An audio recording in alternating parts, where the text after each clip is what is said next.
CHI podcast. Ne kemi pak luksin, sidomos ne që jemi jashtë, kemi luksin, domethënë që edhe ti debatojmë, edhe le të themi po në Shqipëri janë ato problemet pak le të themi pak më të prekshme. Janë probleme të përditshme, janë probleme domethënë që është e thjesht të diskutosh ideologji dhe reforma taksore, por nuk është aq e thjesht kur nuk të del muaj deri në fund, domethënë. Prandaj duhet mi diskutu bazuar në realitet. Nuk mundesh me diskutu reforma të as ligjore, as taksore, as gjën krahasues siç e bën BE apo Gjermania në Shqipëri. Mundesh të kemë me ligjet, me strategjitë për menaxhim betuinash etj. Vjen ti zbaton një gjerman picobello, nuk mund ta implementosh vëllat strategji. Nuk është përshtat realitetit.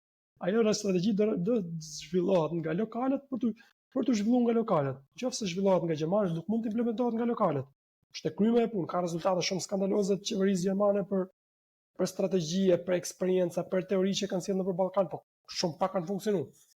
Shumë pak ka funksionuar. Po mirë, sa ata shikojnë gjitha gjërat nga si perfekte Klajdi, ke ardhur Tamam ko. Shumë kënaqësi të kemi këtu. Përshëndetje dëgjues dhe shikues të Buçi Podcast. Ky është episodi më i ri që normalisht ka dalë në Patreon më përpara, ku ju mund të bëheni pjesë vetëm me 3 ose 4 klikime, nuk e kam numëruar fikse sa klikime duhet përvajtur atje.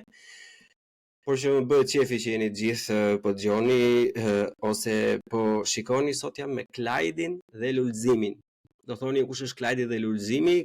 Unë kam marrë vesh për Klajdin dhe Lulzimin nga podcasti Hapësirë Publike që kemi bërë me Petron e Lolitës dhe me Florian Haçklaj për të drejtën e votës së emigrantëve. Dhe ndër të tjera, Floriani neve na ka folur për disa nisma paralele të decentralizuara dhe që funksiononin në vetvete brenda diasporës për Shqipërinë e lirë, një nga të cilat ishte ndotja e lumit ishëm, që ne do ta trajtojmë në këtë episod, le të themi thellësisht, por përpara se të trajtojmë temën, unë do doja secilin nga djem të prezantoheshit pak vetë, domethënë që edhe njerëzit të krijojnë atë lidhjen e personazhit edhe të temës.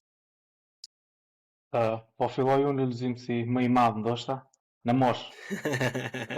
Quhem Klajdi Sotiri. Unë jam me origjinë nga qyteti Saranës. Kam mbaruar shkollën e mesme në Saranë, më pas jam zhvendosur jashtë shtetit, jetoj për 16 vitesh tashmë në diasporë, në fillim në Greqi, në Athinë, kreva studimet si inxhinier ndërtimi dhe më vonë në Gjermani ku mbarova masterin dhe doktoraturën në menaxhimin e burimeve ujore. Aktualisht, domethënë deri para pak kohësh kam qenë kërkues shkencor në universitetin, në Institutin Teknologjik të Karlsruhes. Tani kam kaluar në krahun tjetër, jam sipërmarrës dhe merrem kam një kompani, kam themeluar një kompani time që jep konsulencë në fushën e mjedisit bazuar këtu në Gjermani, në Karlsruhe ku unë jetoj. Pak a shumë ky jam. Spektakolare, Klajdi, që kemi jetën ndek, edhe unë jam inxhinier ndërtimi, po jo në pjesën e ujit, por në pjesën e konstruksionit të godinave. Më bëhet qefi, është e rrallë. Lulzim duhet më kuptosh emocioni se është pak e rrallë që unë të flas me të tjerë e inxhinier. Po ti Lulzim? Bleon, faleminderit për ftesën, edhe përfitoj nga rasti të falenderojmë edhe mikun ton aktivist për një Shqipëri më të mirë, Florian Haçkaj, nga organizata Diaspora për Shqipërinë e Lirë. Unë jam vetë lindur e rritur në Prezë, që sot është pjesë e Bashkisë Vorë, por më parë ishte vetë komunë Preza, edhe gjatë kohës aty kur kam qenë në Shqipëri dhe kam studiuar planifikim mjedisi në Universitetin Bujqësor të Tiranës. Edhe me pas masterin e kam bërë në Gjermani, po planifikim mjedisi, por me fokus menaxhim beturinave. Po ti mbledhim gjithë vitet bashku, bërë 10 vite që unë jam fokusuar në menaxhim beturinave dhe në ekonominë qarkulluese. Kështu që për momentin kjo është ekspertiza ime që po punoj kryesisht në gjithë Ballkanin perëndimor. Për momentin e kemi një projekt në Bosnjë, konkretisht po ndodhem po flas sot nga Kosova. Nesër më mëngjes nisem për në Shqipëri ku jemi edhe goxha aktiv, kështu që pak a shumë kjo është lidhja për momentin me eksperiencën dhe me punën që po bëj. Njëkohësisht do të përmendja që pak me lidhje me Klajdin, nga aktivist në akademi, sot kemi edhe këshilltar që isha në Ministrinë e Mjedisit të Republikës Kosovës për një periudhë, edhe unë sot kam vendosur para 2 vitesh, por sot po flas edhe si sipërmarrës në fushën e mjedisit. E kam regjistruar një kompani që quhet Recycling Albania. Është një kompani, kam tentuar ta ndërtoja si një ndërmarrje sociale, por nuk ishte aq e thjeshtë, fokusin e ka social dhe mjedisor. Edhe për momentin, mbase gjatë kohës sot do kemi mundësi të diskutojmë 3 ndër projektet më interesante që kemi dhe po zhvillojmë. Një ndër këto projekte është konferenca energjisë, ku Klajdi bashkërisht me Klajdi për edhe diaspora me Shqipërinë e Lirë e kemi realizuar. Fokusi ka qenë dilema e tranzicionit energjetik në Shqipëri. Shumë interesante dhe fakte shumë interesante kemi zgjedhur nga konferenca. Projekti i dytë më i madh i kompanisë Recycling Albania është ndërtimi i parkut të ekonomisë qarkulluese, që është i pari në Shqipëri dhe mbas informacioneve që ka më i madh në Ballkanin Perëndimor. Mund të japim më vonë detaje. Dhe projekti i tretë që është goxha interesant edhe mediatik së fundmi është pastrimi i liçenit Firzës, ku aty e kemi sjell një varg që po bën pastrimin e liçenit, edhe shumë plane të tjera që kemi që mundi të diskutojmë gjatë mbasi një pjesë gjatë këtij podcasti. Spektakolare. Po Klajd, shkollën e ke bërë në Athinë, bachelori, mëse. Diplom, nuk ka pas diplom. Je nga brezi i sakt. Greqia nuk i ka ndarë akoma, nuk e ka implementuar akoma sistemin e Bolonjës, ka sistemin e vjetër që ka pasur edhe Shqipëria.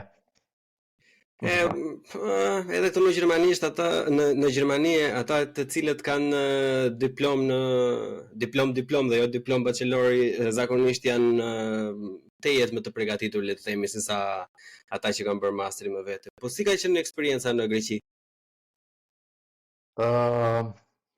Eksperiencë e vyer, duhet të themi.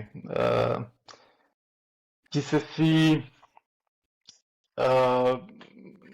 ka qenë kohë e vështirë, sepse si një djalë që vjen nga një qytet i vogël, nga Saranda, duhet të ambientohesh me jetën e Athinës, me një gjuhë tjetër, me një kulturë tjetër, edhe pse e ngjashme pikërisht ka ndryshime, ka dallime. Gjithashtu duhet të përballesh me faktin, për shembull, që unë dhe një tjetër ishim të dy shqiptarët e vetëm në 300 grek. Domethënë ka pas domethënë aspekte të tilla që e bënin jetën sfiduese, por ka qenë edhe një eksperiencë shumë e vyer, sepse Athina është një nga metropolet më të mëdha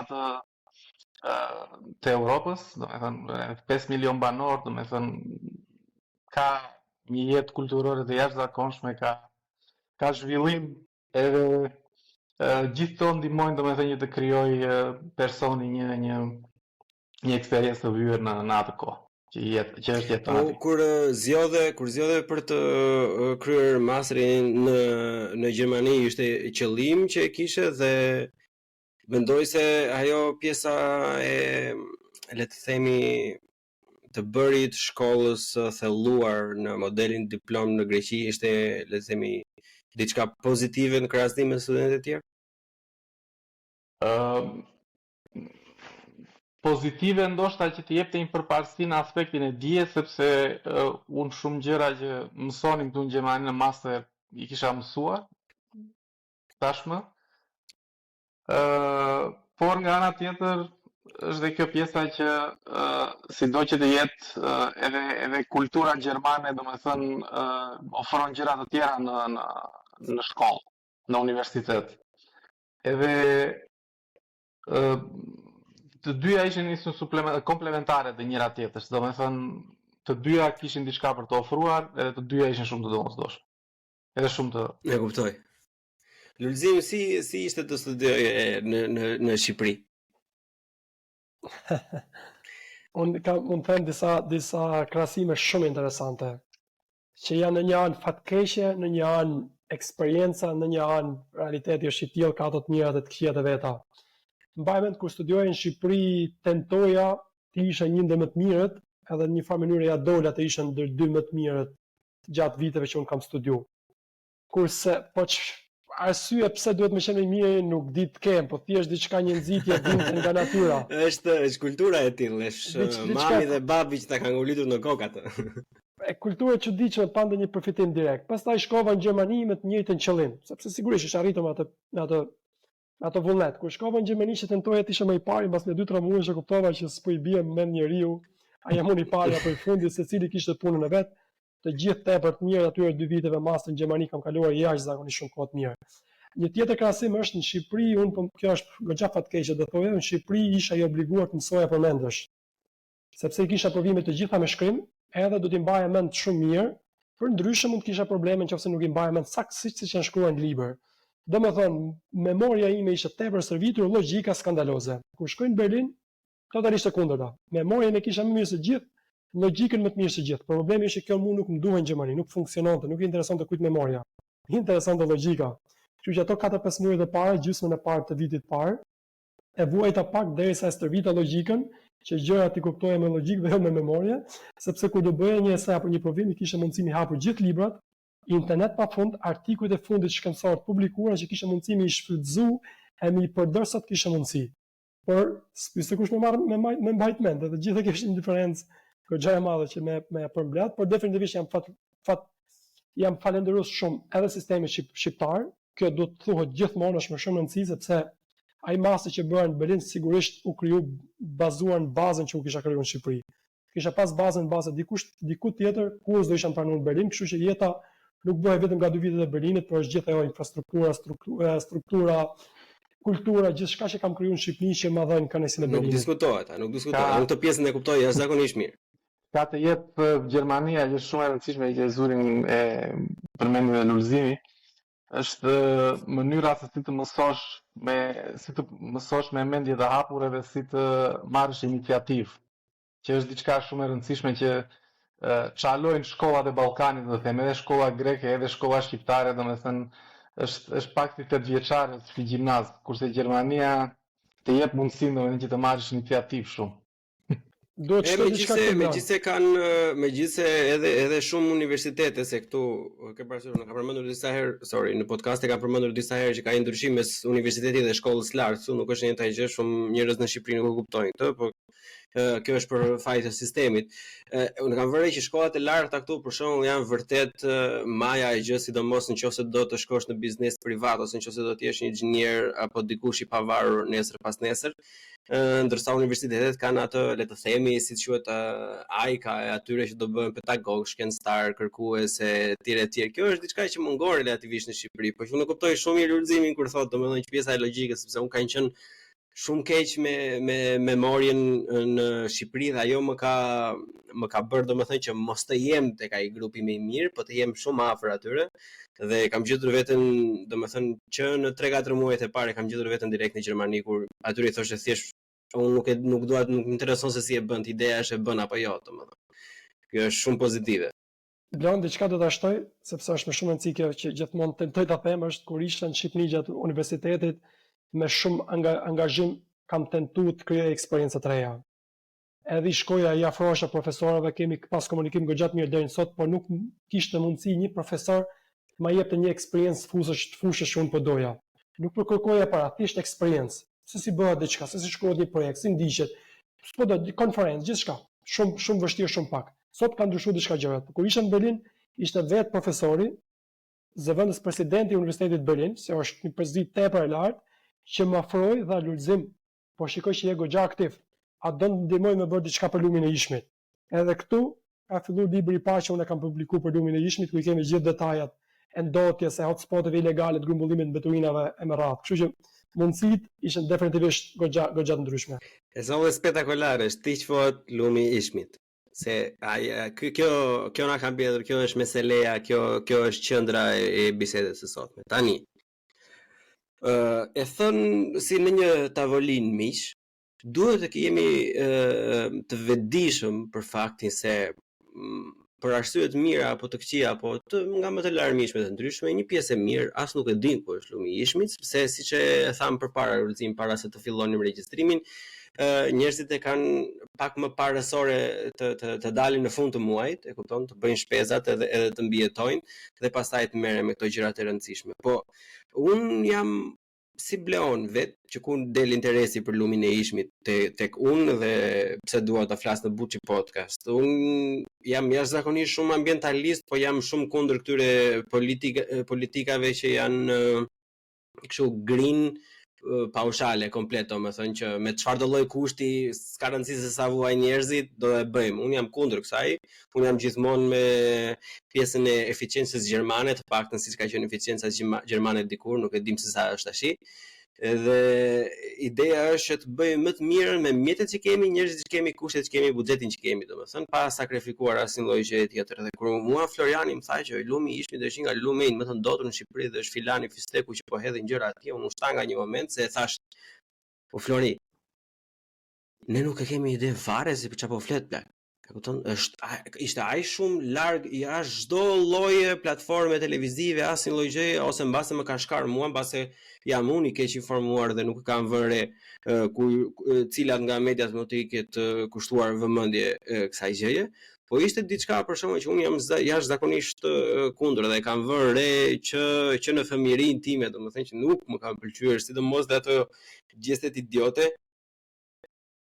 E të hedhur një ku dëgjoj një kanaçe, një gjë, kjo jo se jam unë më i mirë se të tjerët, unë nuk jam as pak më i mirë se të tjerët, por është diçka që vërtet më ka tërhequr vëmendjen që prej fëmijërisë, duke pak e panevojshme. Ke parasysh, ne jemi rritur në një familje ku mamaja thoshte edhe piruni po se çove atje ku duhet, domethënë je problematik. Kështu që këto gjërat përcillen edhe në jetë pastaj më vonë. Tani, unë dua që njëri nga juve, kush të doj, të shtroj pak të problematikën e lumit të ishmit që nga gjeneza, ose në qoftë se jo nga gjeneza që nga pika e parë që juve jeni hasur me këtë. I takon Lulzimit kjo. Se Lulzimi Flori zgjohet me këtë temë, prandaj Faleminderit Klajt. Fatkeqësisht Bleon duhet mundohem mira goxha shkurt. Unë mendoj që duhet me qenë goxha optimist për jetën dhe unë jam optimist, goxha i madh që lumi i ishmit apo Shqipëria do të bëhet, do të pastrohet. Po njëkohësisht duhet pranojmë realitetin që lumi i ishmit është një dramë, një situatë skandaloze që është shkaktuar nga shqiptarët.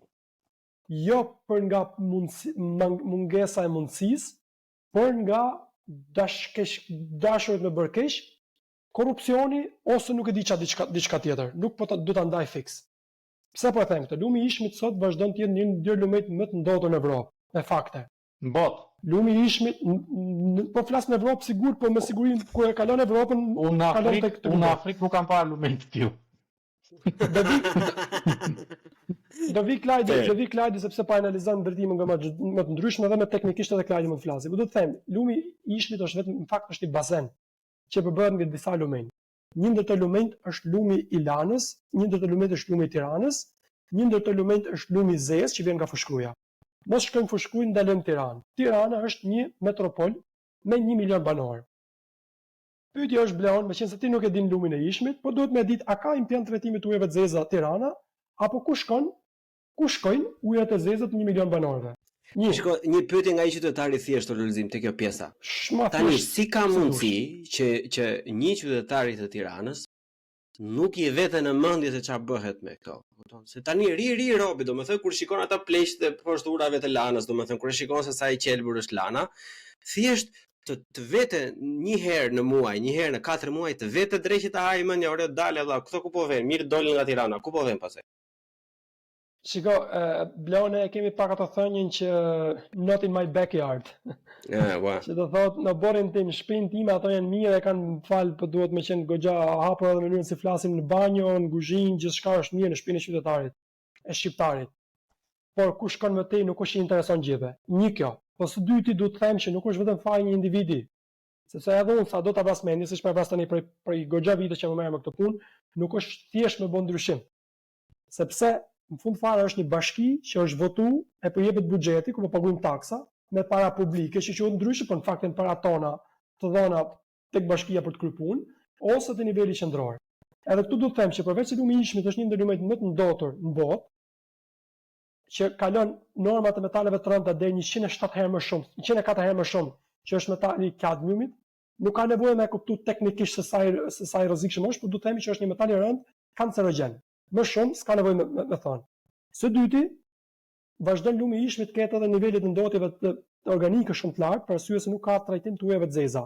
Por njëkohësisht edhe të ujeve industriale, sepse autostrada Tiranë-Vor, Tiranë-Durrës është një ndër autostradat më të zhvilluara në Shqipëri, që asnjëra nga ato kompani nuk më figuron bazë kërkimit që unë kam bërë që ka impiant trajtimi të ujeve industriale, që automatikisht uji në lumin e ishmit kalon toksik. U kry, u ndot, por si është zgjidhja ishte impiant trajtimi të ujeve të zeza, minimumi, që do të kishte një goxha efekt. U hodhën parat rreth 90 milion euro nga Gjajka, nga Banka Zhvillimore e Japonisë, për ta pastruar lumin e ishmit. Po çikosh sot Google Maps në Kashar, është një monster ndërtim që duket aty. Është impianti i trajtimit të ujeve të zeza që duhet të ishte inauguruar në 2017-2018. Sot jemi shumë vite, 6 vite deri në 7-8 vite më tej, por akoma nuk është inauguruar. Kush është argumenti? Argumenti është na mbaron për atë nuk doli 90 milion euro. E tani shteti shqiptar, kompania implementuese, e mbylla Klajcë dhe Blon, shkova në fund, dy kompani implementuese, italiane dhe japoneze, që fituan tendrin për ta zhvilluar këtë projekt, ku shteti shqiptar e bllokoi, tha kanë shku parat, nuk ka më para, kanë mbaruar. Dy kompanitë kanë hedhur shtetin shqiptar në gjyq, që është aktualisht në Londër, që është vazhdon. Kështu që shteti shqiptar shumë seriozisht rrezikon të humbi edhe 50 milion tjerë në gjyq, e për shkak 140 milionë euro pa impiant trajtimi të ujeve të zeza. Shkoi ndotja, shkoi mungesa e infrastrukturës, po streti ajo që është më dëshpëruese, është askush nuk po del përgjegjës, kush i mori ato para. A ka pas një ministër atë kohë, ka pas dikush që ka hedhur firmën që ka marrë përgjegjësi. Sot ndotën 1 milion, mbi 1 milion shqiptar, 1/3 e shqiptarëve, përgjatë lumit më të ndotur në botë, që Klajdi sigurisht mund t'jap më dhona konkrete që është sot di konkretisht. Para se vemi te Klajdi, çfarë periudhe kohore jeni ballafaqjuar ju me këtë fakt? Unë jam rrit të blon brek lumit të ishmit, prandaj kam edhe me të ndjeshme si çështje. E mbaj mend kur isha fëmijë, akoma mund të notoja në lumin e ishmit. E mbaj mend kur bëra 15 vjeç, pak a shumë si teenager, kurioz shkoja mblidheja, shikoja çfarë sjell lumi i ishmit, çfarë nuk gjej aty, o zoti i madh. Edhe pastaj me kohën u bëra një. Po edhe sa çfarë nuk gjen, po thjesht janë të tjera. Aty çfarë zgjen, unë nuk e di çfarë mund të them aty, çfarë gjithçka gjen aty. Aty është një aty është fantastike si fëmijë sepse gjithçka gjen, nga mbeturina spitalore, nga topa, nga lloj shishesh ndryshme që unë si kisha parë më parë. Pastaj me kohën e kuptova që kjo punë nuk është vetëm e këndshme me shku me lut mbeturina, por duhet më angazhu sepse është një bombë ekologjike ndotse. Edhe në zonën ku unë jetoj aktualisht, ku jam rritur në fshat, kemi goxha njerëz që janë të sëmurë edhe me kancer edhe me paraliza të pjeshme. Që unë nuk jam doktor, por duke bërë krahasimin e efektit të metaleve të rënda, siç është kadmiumi dhe plumbi, edhe me paralizën, një ndër shkaktarët është plumbi, edhe kadmiumi. Po ç'kesh në Kukës, ose një zonë që është më të pastër në Valbon, nuk e gjen atë përqindje të njerëzve të dëmtuar apo të smur sa e gjen në fshatin ku jam rritur pranë lumit të ishmit. Kështu që diçka aty nuk po shkon. Po luzim se unë jam fansi i përgjegjësisë personale pak. Tani, një lulzim, 2 lulzima, 3 lulzima, një fshat i gjithë. Këta njerëzit, domethënë, kur e shikojnë që po vuajnë, po sëmuren, fëmijët po i sëmuren, pleqt po i sëmuren etj. Nuk kanë ndonjë farë lloje nisme vetë, domethënë nuk çohet ndonjëherë ndonjë njeri, domethënë kjo jo personale, po thjesht kështu përgjithsisht, domethënë që pse nuk i shqetëson njerëzit, se që i shqetëson unë e di, po pse nuk i shqetëson aq shumë sa të ndërmarrin diçka. Sepse ka një problem që shqiptarët po zgjohen dita ditës, por shqiptarët janë të informuar, por jo të ndërgjegjësuar. Unë e them gjithmonë këto. E kanë informacionin që lumi i ishmit është tepër i ndotur, që është edhe kancerogjen, por nuk janë ndërgjegjësuar as mjaftueshëm sa që të marrë vetë veprime sepse nuk mendojnë që kanë forcë në dorë. Por unë mendoj që çdo shqiptar, duke u bërë bashkë, shumë çka munden me ndryshu. Kështu që kjo është një ndër arsyet. Problemi është që unë jam mundu vetë me mbledh zonës time në fshat, sepse lumi i ishmit përveç se kishte probleme, dilte shpesh edhe nga shtrati. Duke dalë nga shtrati ishte edhe më shqetësues. Gjithë ato burimet bujqësore, prodhimet e tjera ato ndoteshin. Por njëkohësisht fshatarët, qytetarët edhe shqetësoheshin sepse hynte uji ndotur në shtëpi etj. Aty u ndërgjegjësuan ne pa ta mbledh atë periudhë para 4 vitesh mos gabojmë, pa ta mbledh diku 100 firma, gjithë fshatit, edhe kemi dërguar kryeministrit, ministrave që ishin atë periudhë, nuk e mbaj mend saktësisht cili ishte, paktën të zhbllokonin urën që mos krijojmë më përmbytje. Po diçka e tillë nuk ndodhi, nuk është i morën domethënë asnjë lloj reagimi, nuk mora askush, nuk telefonoi apo nuk u shkruaj një mesazh apo që pash në një lëvizje. Kështu që këto janë zhgënjime që shqiptarët janë mësuar shumë vitet e fundit demokracisë që e çon një mesazh, e çon një aplikim, por nuk ta merr kush përsipër, po s'patë kontakte, po s'patë parë dhe po s'qej fuqishëm. Që unë nuk jam dakord, sepse unë nuk kam plan ndalim, do vazhdoj lufta, por shumë nuk e kanë këtë energji mbase që siç e kam unë. Kështu që unë që e kam bashkë me Klajdin dhe shumë shokë shoqe, duhet me vazhdu me angazhimin tonë që edhe në rastin tënd Blon që bën podcast të tilla për ta çuar këtë çështje përpara. Edhe mos mund dalë, mos mund dërzu. Se s'po kemi edhe zgjidhje tjetër. Vetë mirë, o Klajd, nga ana teknike domethënë, për çfarë bëhet fjalë? Sqaroi Lulzimi disi e preku pak temën. Problemi i ishmit nuk zgjidhet domethënë nga një person ose nga një fshat. Problemi i ishmit është do zgjidhje sistemike, domethënë do që shteti t'i hyj edhe ta zgjidhi problemin. Tani ndotjet vijnë nga shumë pjesë, domethënë vjen nga uji i shiut që është i patrajtuar kur derdhet rrugëve, domethënë këto i vijnë gjithë metalet e rënda të Tiranës. Vjen nga impjanti i ujrave të zeza që nuk ekziston, domethënë gjithë kanalizimet siç i mbledhin ujrat e zeza i derdhin direkt në lum, edhe për shembull në Gusht, lumi i Ishmit ka 95% ujra të zeza dhe 5% ujë që vjen nga zona e basenit. Domethënë, po të dalësh në zonën e Dervenit ku mblidhen të gjitha këto zonë, mblidhet lumi i Zezës, lumi i Tërkuzës, lumi i Tiranës, aty domethënë në 95% është ujë i ndotur, domethënë që vjen nga ujrat e zeza dhe 5% është ujë lumi. Edhe kjo është pak çështje shumë komplekse sepse uji i lumit bashkëpunon me ujrat e nëndveshëm. Domethënë, ujrat e nëndveshëm mbushin lumin, po edhe lumi mbush ujrat e nëndveshëm. Edhe ujrat e nëndveshëm janë një produkt shumë i rëndësishëm për zonën, sepse shumica e bujqësisë atje ka përdor për ujitje ujrat e nëndveshëm, shumë njerëz në shtëpi kanë puse, shumë njerëz ushqejnë ose u japin bagëtive ujë për të pirë, ose edhe ato ushqimin e bagëtisë domethënë e rristin me këtë ujë, edhe kjo ndotje, domethënë gjitha këto metalet e rënda, gjitha mbetjet spitalore, sepse kjo duhet të ketë mbetje spitalore pa frikë domethënë ujë. Të gjitha këto kalojnë në zinxhirin ushqimor. Kalojnë në zinxhirin ushqimor, pastaj kalojnë nga kafsha dhe te njeriu. Dhe prandaj kjo që thot Lulzimi domethënë që është ka një përqindje shumë të lartë të njerëzve që kanë paraliza. Paraliza është një goditje e nervave dhe goditja e nervave ndodh shumë shpesh nga metalet e rënda, ku ka përqendrim shumë të lartë të metaleve të rënda. Edhe kjo domethënë ndodh ka shumë mundësi që kjo të jetë për shkak të ndotjes së lumit. Domethënë, lumi nuk është një problem vetëm ekologjik edhe një problem estetik. Është çështje e shëndetit publik tani më. Domethënë, lumi i Ishmit është një çështje e shëndetit publik për 10.000 ca banor që jetojnë domethënë në zonën bujqësore mbas Tiranës, domethënë edhe mbas zonave të banuara. Pak a shumë domethënë kjo është gjithë. Klajd, po përveç ujrave të zeza me mbetje spitalore etj, domethënë Lulzimi ceki pak më përpara që janë edhe një pjesë shumë e madhe e ndërmarrjeve private përgjatë autostradës që derdhin le të themi mbetjet e tyre ujore apo të lëngshme në këto deg të lumit. Po. E dim disa të paktën me emra se cilat janë këto kompani ose firma ose fabrika që bëjnë këtë? Me emra nuk di të them, por janë rreth 4.000 pika industriale, domethënë që kanë marrë leje për marrje uji nën toksor dhe që kanë dhe leje për derdhje uji në lumin e Ishmit. Domethënë është një punë domethënë kaq e koklavitur tani më që nuk zgjidhet me aktivizëm. Domethënë aktivizmi është shumë i rëndësishëm që të ndërgjegjësoj pushtetin, domethënë që ta kuptoj pushteti se çfarë po ndodh, por vendimarrësit është shumë e nevojshme domethënë që gjitha bashkitë, domethënë që nga Bashkia e Kamzës, Bashkia e Tiranës, Bashkia e Vorrës, si të treja të bashkëpunojnë sepse është një çështje tani më e shëndetit publik dhe jo ekologjike dhe jo e estetike.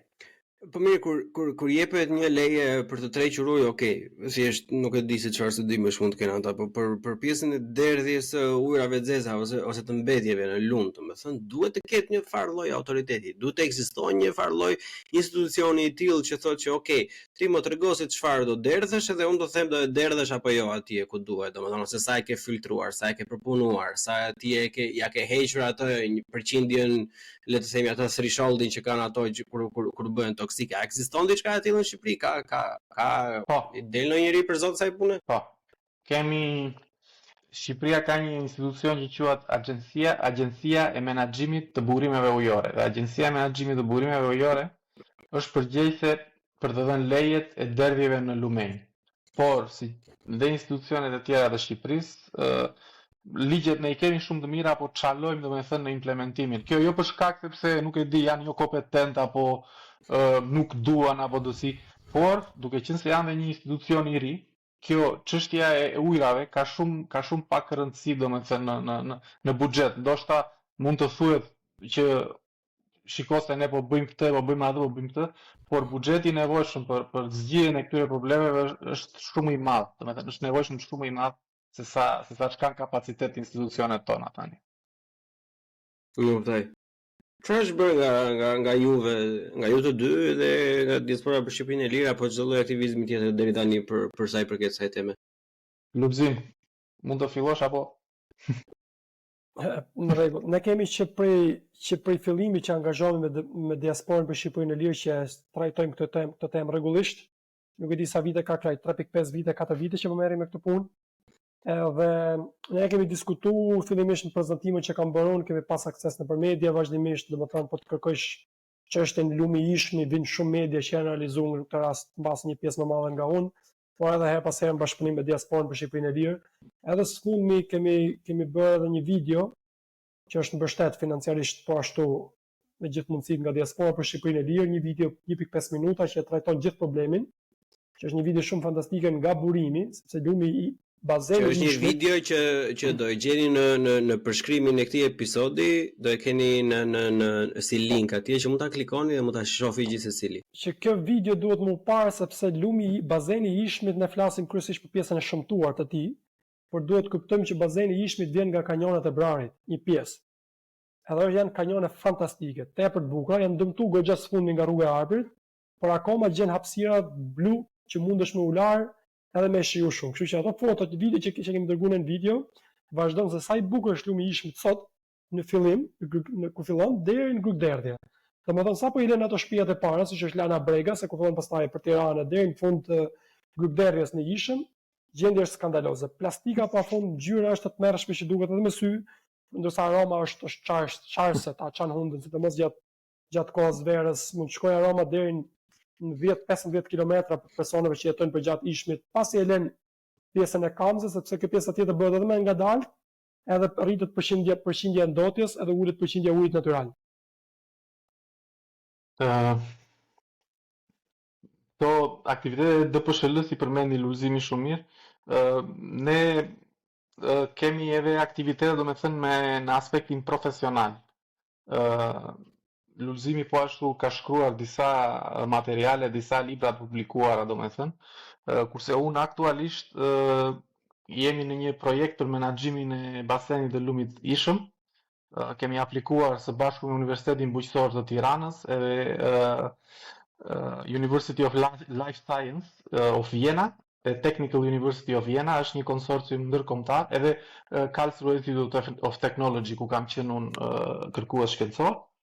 Kjo ka qenë një iniciativë e jona, domethënë, edhe kemi një projekt 3 vjeçar tani më që do merret kryesisht me dokumentimin e ndotjes në lumin Ishëm. Domethënë kemi një program shumë të ngjeshur monitorimi dhe modelimi që në fund të 3 vjetëve të themi domethënë që lumi Ishëm ka këtë sasi ndotjeje shumë ta themi me një siguri të madhe, domethënë që ka këtë sasi ndotjeje dhe themi se nga vijnë ndotjet e lumit Ishëm. Domethënë ti nxjerrim me deg, vjen nga industria kaq ndotje, vjen nga zonë e Tiranës, kaq ndotje, vjen nga bujqësia, kaq ndotje.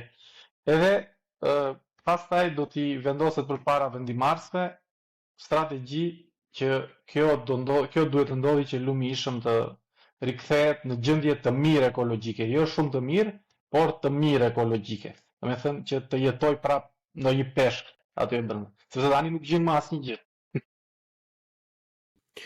Është e frikshme kjo, shiko, unë si një qytetar i thjesht jam larg këtyre gjërave, domethënë është edhe një çik sado punë të mirë të bëni ju, është vërtet shumë e vështirë të besosh institucioni publik për të ndërmarrë nisma për këtë, sepse frika më e madhe juve nisët vetë që treguat përpara për institucionin italian edhe japonez që po gjenden në gjyq sot kësaj dite, kur edhe me palë të huaja jemi në gjyq, imagjino çfarë mund të bëjnë këta nëse ato fonde që përfitohen nga një projekt i mirë studiuar në një hapësirë kohore 3 vjeçare që normalisht nëse do i paraqitet Unionit Evropian apo ku dëgjon edhe në një organizatë tjetër që merret me këtë punë, normalisht ata do e shohin të vërtetën në sy, do thonë ok, nga ana jon ne ju dedikojmë këto honorar që juve të merreni me këtë lloj menaxhimi. Është shumë e vështirë Klajdi dhe Lulzim që ti besohesh një tipi si kryetari aktual i Bashkisë së Tiranës që s'do të hy në detaje fare, po e dim shumë mirë se çfarë është duke ndodhur aktualisht dhe kur vidhen tendera për të organizuar dreka darka, imagjino çfarë mund të bëhet, domethënë me tema kaq të rëndësishme që normalisht sipas rëndësisë së tyre kërkojnë edhe një kapital goxha më të madh, kërkojnë resurse nga më të ndryshme duke filluar që nga truri edhe deri tek lekët dhe çdo gjë në mes të këtyre dyjave. Po si që thonë sa i kuela me kuna mbeti. Si janë hapa tash, e thën në fjalë shumë të thjeshta, domethënë. Bëhet studimi del në një konkluzion që në bazë të fakteve dhe shifrave thotë që ne kemi X, Y, Z etj. Jepet bashkisë apo institucionit përkatës që u përmend pak më përpara. Çfarë duhet bëjnë këta? Sepse janë 4000 bizneset e ti. Kjo më bën mua të kem frikë. E kupton? Se nuk është problemi se këta mund t'i gjejmë. Unë jam shumë i bindur që edhe në Shqipëri do të kesh shumë profesionista që të merren me këtë punë. Ideja është që çfarë do i bësh tyre 4000 bizneseve? Tani që mos e derdhin atje. Pavarësisht të njerëzit fare. Baza e një shteti, do të kanti, është forca. Edhe shteti mbahet në bazë të forcës, duam apo nuk duam ne. Në qoftë se shteti jon do të dojë, edhe forca ushtrohet me vullnet. Edhe ideja është në qoftë se shteti jon do të kishte vullnetin, do të merrte një studim të bërë nga shqiptarë dhe të huaj bashkë, sepse në projekt ka shumë shqiptar, ka 4 doktoratura shqiptare, të përbashkëta me universitetin tim dhe me universitetin e Vienës. Këto gjetje dhe këtë punë kaq të madhe që punojnë atyre 20 veta tani, do ta merrte, do hartonte edhe ai planet e tij përkatëse financiare dhe do fillonte të implementonte. Zgjidhja e kësaj çështje nuk i përket vetëm kësaj qeverie, domethënë. Edhe kjo mos ta ketë vullnetin, duhet dhe qeveria tjetër që do vi më mbrapa, sepse zgjidhja e kësaj çështje nuk është 1 vjeçare, 2 vjeçare, 3 vjeçare. Zgjidhja e kësaj çështje është 10 vjeçare. Domethënë, do filloj tani dhe do mbaroj për 10 vjet. Domethënë, do filloj tani për 5 vjet do kemi impiantin e ujrave të zeza. Për 5 vjet do kemi kontrolluar gjitha derdhjet ilegale në lum. Për 7 vjet do kemi kontrolluar gjitha derdhjet industriale që nuk përkojnë me lejet që kanë marrur. Edhe kjo është e gjitha që shteti duhet të bëjë, domethënë shteti duhet thjesht të zbatoj ligjet që ekzistojnë aty. Po zbatoj ligjet, atëherë vazhdon edhe thjesht. Më shtove edhe një frikë tjetër, o Klajdi, më shtove edhe një frikë tjetër se tani ikën këta nga pushteti, ata që do vinë thonë, jo po pse, do bëjmë ne ata që bën ata, jo, ne do bëjmë tjetër gjë. Ke parasysh si puna e sheshit të Tiranës që u ndrua një 3-4 herë derisa u kënaqën me domethënë jemi si qytetarë thjesht e them edhe një herë, jemi jashtëzakonisht shumë skeptikë dhe do duhet domethënë që kjo puna juve, ja u them shumë hapur këtë, me që e keni nisur duhet ta shoqëroni dhe ta mbikëqyrni me aq forcë, dhe aq fuqi dhe aq resurse sa keni gjatë gjithë kohës, domethënë se po e lë në gojë të ujkut, zorë se vete deri atje ku është idejuar. Domethënë siç e kemi parë me projekte nga më të voglat fare që janë pothuajse inekzistente deri tek ato më të mëdha. Se juve shumë mirë, po Klaj, nëse ti bën, ku dëgjon për projektin një Nesër Pasense një Ausschreibung dhe ti thua që të duhen 1 miliard euro për të bërë këtë, ti je i bindur që do ta nxjerrë Bashkia e Tiranës apo institucioni diku te 2.5. Kjo është frika e gjithas, domethënë. Ke parasysh se Jo, absolutisht jam dakord, domethënë këto janë të gjitha që ekzistojnë në Shqipëri dhe nuk i mohon dot. Po edhe ne aktualisht, domethënë, avash po i afrohemi një çik instancave europiane. Domethënë, s'duam ne siç ndodhi dhe me Vjosën, edhe pse ne donim të bënim hidrocentrale për shembull, me do e mos donim të bënim hidrocentrale se qenja 200-300 milionë euro aty që i fitonte dikush. Nuk i bën dot sepse ka dhe faktorë të tjerë që nuk të lënë më.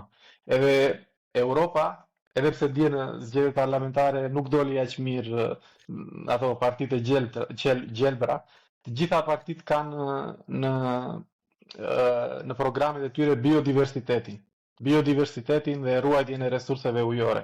Edhe ne në momentin që ne duam të afrohemi me Europën, për Gjermaninë për shembull ti që jeton vetë di që është çështje shumë e rëndësishme domethënë ndotja e lumenjve. Edhe po jepen miliarda euro për rikthimin e lumenjve në gjendje të mirë. Edhe kjo do ndodhi dhe me ne, domethënë që kur do fillojnë negociatat, çështja e mjedisit është një çështje palësore tani në Europë. Nuk është më çështje dytësore. Edhe te ne do fillojnë avash krimet mjedisore, se edhe krimet mjedisore janë krime, domethënë ai që derdh ujë në lum pa leje dhe ndot një ekosistem të gjithë edhe ai kryen krim. Dhe krim shumë të madh biles. Edhe këto do vi një kohë që edhe ne do dënohen avash. Unë jam besim plot që kjo do ndodhi, inshallah të zgjati sa më pak dhe jo të shtyhet më mbrapa. O Klaj, dhe lullëzim bashkë, të kthehemi pak tek përgjegjësia personale, se e ke parasysh edhe unë që i bie këtyre gjithmonë, domethënë, e thjesht i bie shtetit e tjerë. Tani, jemi të vetëdijshëm që një pjesë shumë e madhe, domethënë, e bashkëdhetarëve tanë që i duam shumë dhe i përshëndesim nga na dëgjojnë, për një arsye apo për një tjetër nuk është se janë eksaktësisht të vetëdijshëm. Domethënë këtë e konfirmojnë vënia e zjarrit në përpyje për të hapur kullota, këtë le të themi e konfirmon bërja e pyjeve dru edhe duke mos lënë asnjë lloj peme në këmbë që nuk ka si të rimë këmbët më i gjithë pylli e tjerë. Tani kemi një farë lloj popullsie përsëri që thon për një arsye apo për një tjetër nuk ja dim vlerësimin. Me këta ç'a bëhet o vllai dashur? Si mbushet mendja e një njeriu që dale vlla se s'mund të hedhësh ti çfarë të doj qefi ty, nuk mund të shpërkasësh ku dëgjon domatet edhe preshat edhe kutitë e ilaçit ti hedhësh në lum. Si i shpjegohet një njeriu të tillë me fjalë të thjeshta që plako kjo s'është gjëja që duhet të bësh? Blan, do të them diçka këtu. Unë kur shkoj në Shqipëni, si qytetar i Shqipënisë, unë nuk pres që as Bleoni as Klajdit të më mbrojë. Sepse unë besoj në ligj, edhe shtet ligjor që ligji duhet më mbrojt. Ajo që po kërkoj vetëm tani se njëkohësisht jam edhe shtetas gjerman, si shtetas shqiptar, unë shikoj kushtetutën. Kushtetutë shkruhet jeta mbrojt me ligj. Në momentin që mu po mdotet lumi i ishmit apo kudo tjetër, në këtë rast po më cënohet e drejta me jetu. Edhe kjo duhet më mbrojt me ligj. Kështu që përveç dashamirësisë e mirësisë e optimizmit që kemi, ato pushtetarë, apo ato politikanë që ne i kemi zgjedhur, nuk po them personalisht nuk, por them ne them shumica, ato kanë disa detyra ligjore me na mbrojt jetën neve. Kështu që sot apo nesër apo dikur do të përballen edhe me këto probleme, sepse po na dëmtojnë edhe po na shkatrojnë shumë drejtime. Njëjtë gjë thotë edhe ligji gjerman. Edhe konkretisht po ta përkthejmë fjalin është gjithkush ka të drejtën e jetës dhe integritetit fizik. Mbetemi te jeta. Do thotë që edhe ligji gjerman, që është niveli më i lartë, duhet me jetu, por pastaj vijnë të drejtat e tjera që mund të jenë goxha themelore. Ama ligji gjerman e ka realizuar diçka të tillë, siç e përmendet e Klajdi. Nuk gjen Gjermani lumë të ndotur, nuk gjem Gjermani sepse ai zotëria X aty se ka pak kontakt mirë me kryetarin apo me kryeministrin apo me këtë qoftë, apo se i ka krijuar 10 vende pune, le ta ndosi lumin e letit ti rrezikoj jetën 1 milion banorëve. Nuk ndodh diçka tjetër, thonë është reale. Po këtu më dole fiks aty ku doja të më dilje lulëzime. Kupton se nuk kemi në Gjermani. Këtu njerëzit në këtë lloj forma që janë të lidhura me njëri tjetrin tani, domethënë. Është një lloj korrupsioni që nuk është vetëm sipër, nuk janë vetëm politikanët, por çdo një njeri, siç jep 5000 lekë dikujt për të nxjerrë një letër, i bën këtë gjë që thua ti që hap 20, 30 apo 3000 vende pune, apo 1 milion, nuk intereson fare sa vende pune hap. Këtu kalim tek individi që përmende. Unë jam një individ, një qytetar shqiptar, po ashtu siç je ti Klajdi me radhë.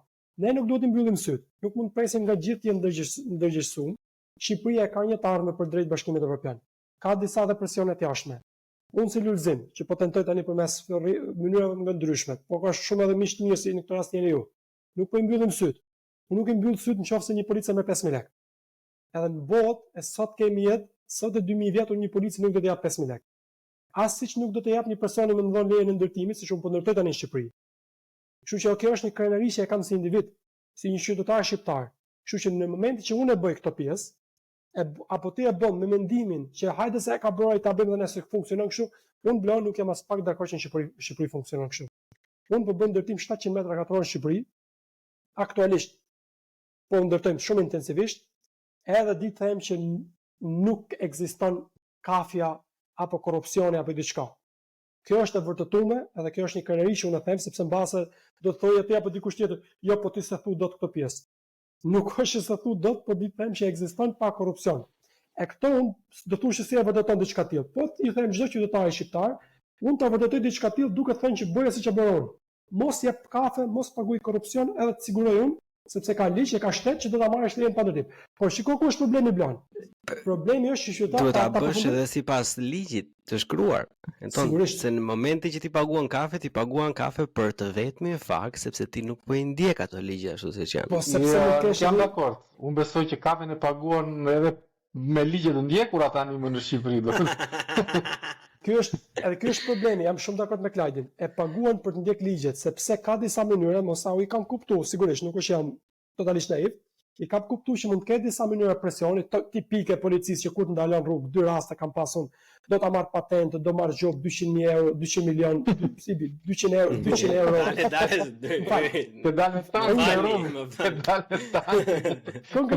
Konkretisht presioni numër 1 dy herë që më ka ndaluar policia në Shqipëri ka qenë do ta heq patentën.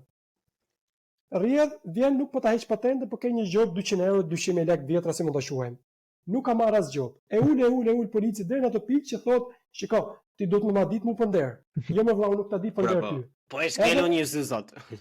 Po, me respektu policin ja dhonte një 5000 lekë të vjetra për arsye se ai ty nuk ta ka heq patentën. Por nuk duhet të rënë pjesë këtyre presion. Unë këto tentoj të them njerëzve në Shqipëri sepse shumë vetë nuk funksionon kështu. Funksionon shumë mirë sepse unë kam prova, e kam jetën time e investimet e mia në Shqipëri që funksionon pa kafe, shkurt. Edhe është krenari ta bësh diçka tillë pa kafe, se mbase mund të jem ndër paktit ndër vetmi që e bëj diçka tillë, po them që bëje siç e kam bërë unë, edhe nuk do të ndodh asgjë. Thjesht duro, shikoj atë ligj, lexoj ligjin që thotë don 30 ditë, e mos e prit për 3 ditë, se nuk ta jep dot ai, sa do kafe të japësh ti, por ti mendon, presioni është shumë interesant, do të më studiu pak, që në momentin që ky s'ma ka dhënë për 2 javë të para, me siguri ky e doj kafe, po s'ta jep më dot se do të më prit, edhe rregullat ligjore, kushtet fikse. Edhe unë ja kam dalë duke informuar, duke qenë korrekt, sigurisht edhe gjithçka ka shkuar mirë dhe jam shumë i lumtur me zero presion. Po është pikë kyçe kjo, se duhet të jesh i informuar ose duhet ta marrësh në një farë lloj mënyre informacionin të arrish tek ajo pika që ti thosh që okay, ti më bën presion mua, po më të bëj presion mbrapsht sepse unë e di ligjin më mirë se ti, e kupton? Po Kledi. Do kthesh edhe një herë te ajo pika që pse njerëzit i hedhin ato gjëra pa pyetur. Unë lidh me atë dashurinë. Domethënë njerëzit nuk e duan vendin e tyre. Edhe njerëzit po e hanë vendin e tyre pak e nga pak. Jo të gjithë, shumica, domethënë po e hanë vendin e tyre pak e nga pak. Edhe kjo është një produkt besoj unë 35 viteve të fundit tranzicion, 45 viteve të fundit zinxhira, para fundit, domethënë 45 viteve të para fundit zinxhira. Edhe rreth 680 vjet 600 e kusur vjet arsimi i keq. Shqipëria po kalon etapa, do me thënë avash avash, do me thënë po kalon etapa, duhet të ishim shumë më përpara, po gjithsesi po kalon etapa, besoj e rëndësishme është ama që nuk e di nëse po ikim në rrugën e dur apo jo. Do me thënë ky brezi më mbrapa që po vjen, se mira i xhaxhi që e hedhe dhe është 60 vjeç, ai s'ka për ndryshuar ndonjëherë. Atë ndoshta vetëm ligji mund ta ndryshojë, që ta marrësh afush në burg, po nga i polic për çdo banor nuk kemi. Po ky brez i ri që vjen, domethënë, edhe mosha ime edhe mosha jote që kemi lidhur në demokraci dhe që duhet të ishim pak më ndryshe, prap domethënë nuk e shohin të mirën e publikes. Edhe këtu besoj këtu vjen këtu është e rëndësishme domethënë që ndryshoj edhe politika, se si bëhet politika në Shqipëri. Domethënë kemi nevojë për politikë me atë dashuri për të gjitha gjërat, që nga institucionet të para, edhe pastaj të shkojmë tek mbrojtja e mjedisit. Është temë shumë e koklavitur, domethënë nuk është se ai e hedh se ju tek. Është mungesa e arsimit, mungesa e parave, mungesa e shtetit që thotë merrni çfarë të merrni të gjithë, edhe kush është i Zoti, domethënë ajo që është e përbashkët nuk është e asnjërit, mos e mbroni, hani që keni për të ngrënë. Dhe kjo është fatkeqësisht është e rrjedhshme. Do të shtoj diçka që jam kryesisht dakord me të që thu, ne shqiptarët nuk jemi patriot. Unë kur e krahasoj veten, kur i krahasoj shqiptarët dhe gjermanët, meqense po jetoj shumë mes dy shteteve, i shikoj që gjermanët janë tepër patriot. Jashtëzakonisht shumë e duan vendin e tyre, mundohen edhe për lulën më të vogël në aspekt që ta shijojë gjithë fshati. Edhe kjo është një veçori që mua ka mahnit nga gjermanët, që ne shqiptarët nuk e kemi. Ajo është atë dashuria e vërtetë. Por jo vetëm që nuk e kemi, por kur shqiptarët vinë këtu thonë ta janë budallë. Po edhe më thonë. Por ajo që do të thonë është që unë si lulzim tepër i ndërgjegjësuar çështjet mjedisore, le të themi, kur shkoj në Shqipëri unë e bëj ndarjen e mbeturinave në burim.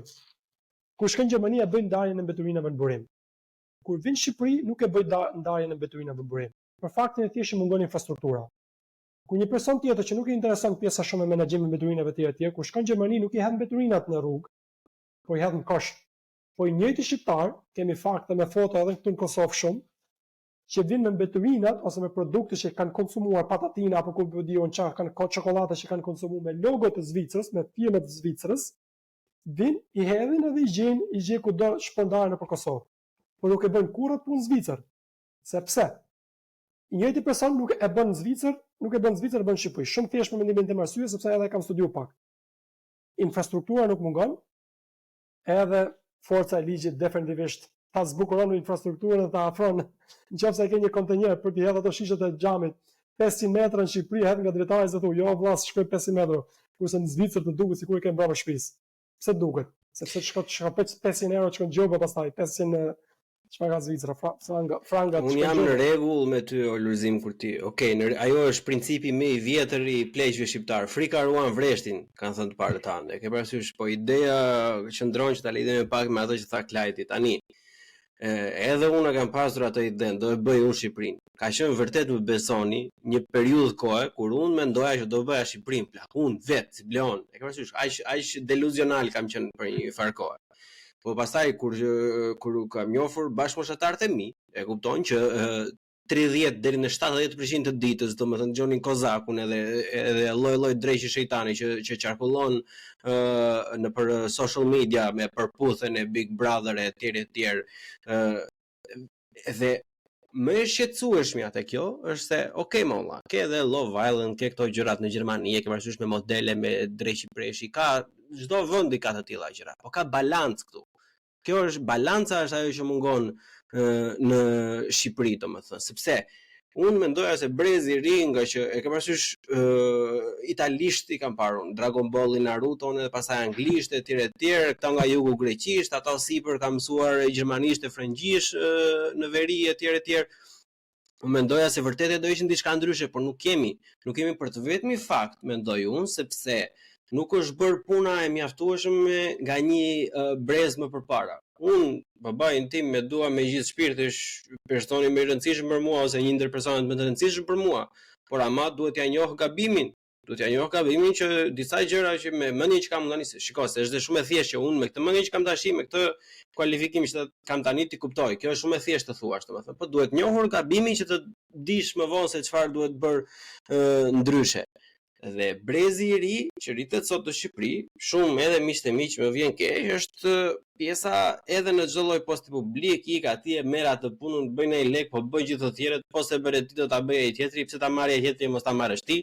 E ke parasysh, edhe kjo është diçka domethënë që nuk bëhet as me asnjë lloj programi politik, me asnjë lloj programi nga Bashkimi Evropian, me asnjë lloj programi nga çdo lloj vendi botës i ndryshme, është një program që bëhet vetëm kur Klajdi dhe Lulzimi vën çizmat edhe ato qetkat në përduar dhe vën mbledhin.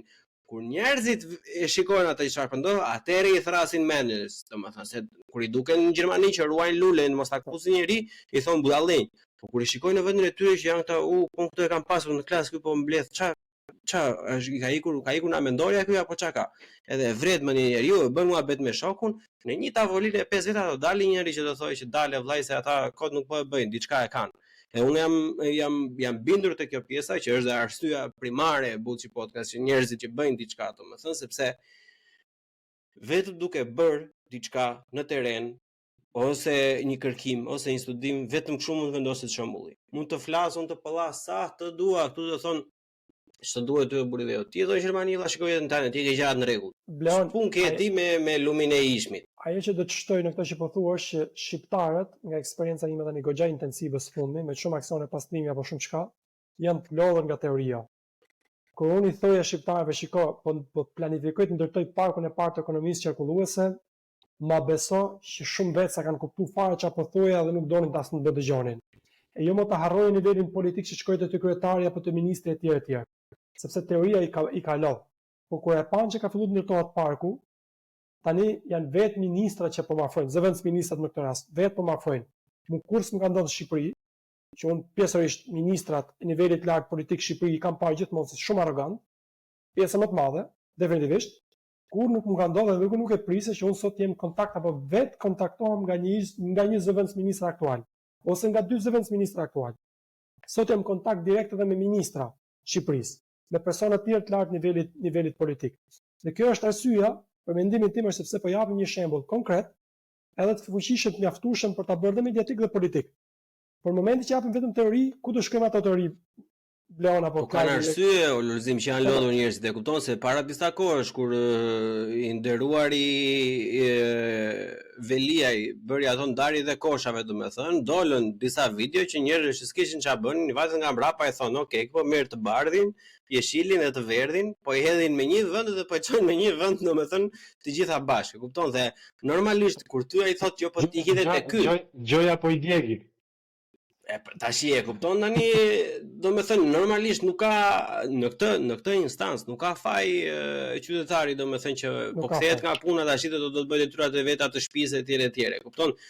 Për këtë nuk i biem qaf njeriu. Kjo është dështim total i bashkisë që bën një projekt gjysmak. Nuk mundet me fillu një projekt gjysmak. Në rastin e ndarjes së mbeturinave, pa një pikë finale, pa e mbyll zinxhirin, kjo është diçka totalisht banale e pakuptueshme që nuk do funksionojë kurrë. Para ma ditem diçka për projektin që po realizoj në Shqipëri, kam pyetur në zonën ku po jetoj, autostrada Fushë Kryvor, 16 familje të një fshati, konkretisht fshatit ku jam unë, edhe 30 biznese të zonës, a do ishin gatshëm me bën ndarjen e mbeturinave në burim. 95% deri 99% kanë thonë po. Kur shkon implementim, të del rezultati minimumi aq i mirë sa edhe teoria. Unë sot nga ato 30 kompani që i kam pyet para 2 vitesh, edhe sot po ja grumbulloj plastikat ndarë në zonën ku jam, me familjet, 16 familje filluan ta bënin ndarjen e plastikës, por e ndalova për arsyeën time sepse plastika ishte pak më e ndotur, sepse ripërdoret disa herë nga familjet. Pa ama korrektësia unë jam një fshat vogël aty që nuk është që kanë parë gjithë botën, ama korrektësia aty ishte tepër e vlefshme, njëkohësisht edhe biznese, nuk po flasim për biznesat të mëdha që po bëjnë milione, janë kafe të vogla zonës që sot po bëjnë ndarjen e mbeturinave në burim. Kështu që nga shqiptarët, nga rinia, nuk jam i zhgënjym, sigurisht jam i zhgënjym, por kam motivim që Shqipëria bëhet me, siç e diskutojmë gjithmonë, Shqipëria bëhet me shqiptarët. Në politik definitivisht ka nevojë pak revolucione, ka nevojë shumë për të ndryshuar mendjen shumë personave që mos shkon brapa një politikani vetëm se do japi një pozitë për 700 euro apo 1000 euro në muaj, sepse nuk e arrit cilësinë e jetës asaj 1000 euro në muaj, ku ti e ke kopshin skandaloz, kur e ke gjimnazin skandaloz, kur e ke rrugën cop, kur e ke lumin ndotur, kur e ke ajrin ndotur. Por kjo është ajo që ne duhet të fol më shumë, ja bërë qartë edhe atyre që bien prej e provokimeve të tilla, zotënim, nuk bëhet jeta me 1000 apo 5000 euro në muaj në një vend skandaloz. Vendi ka nevojë për ndryshim total.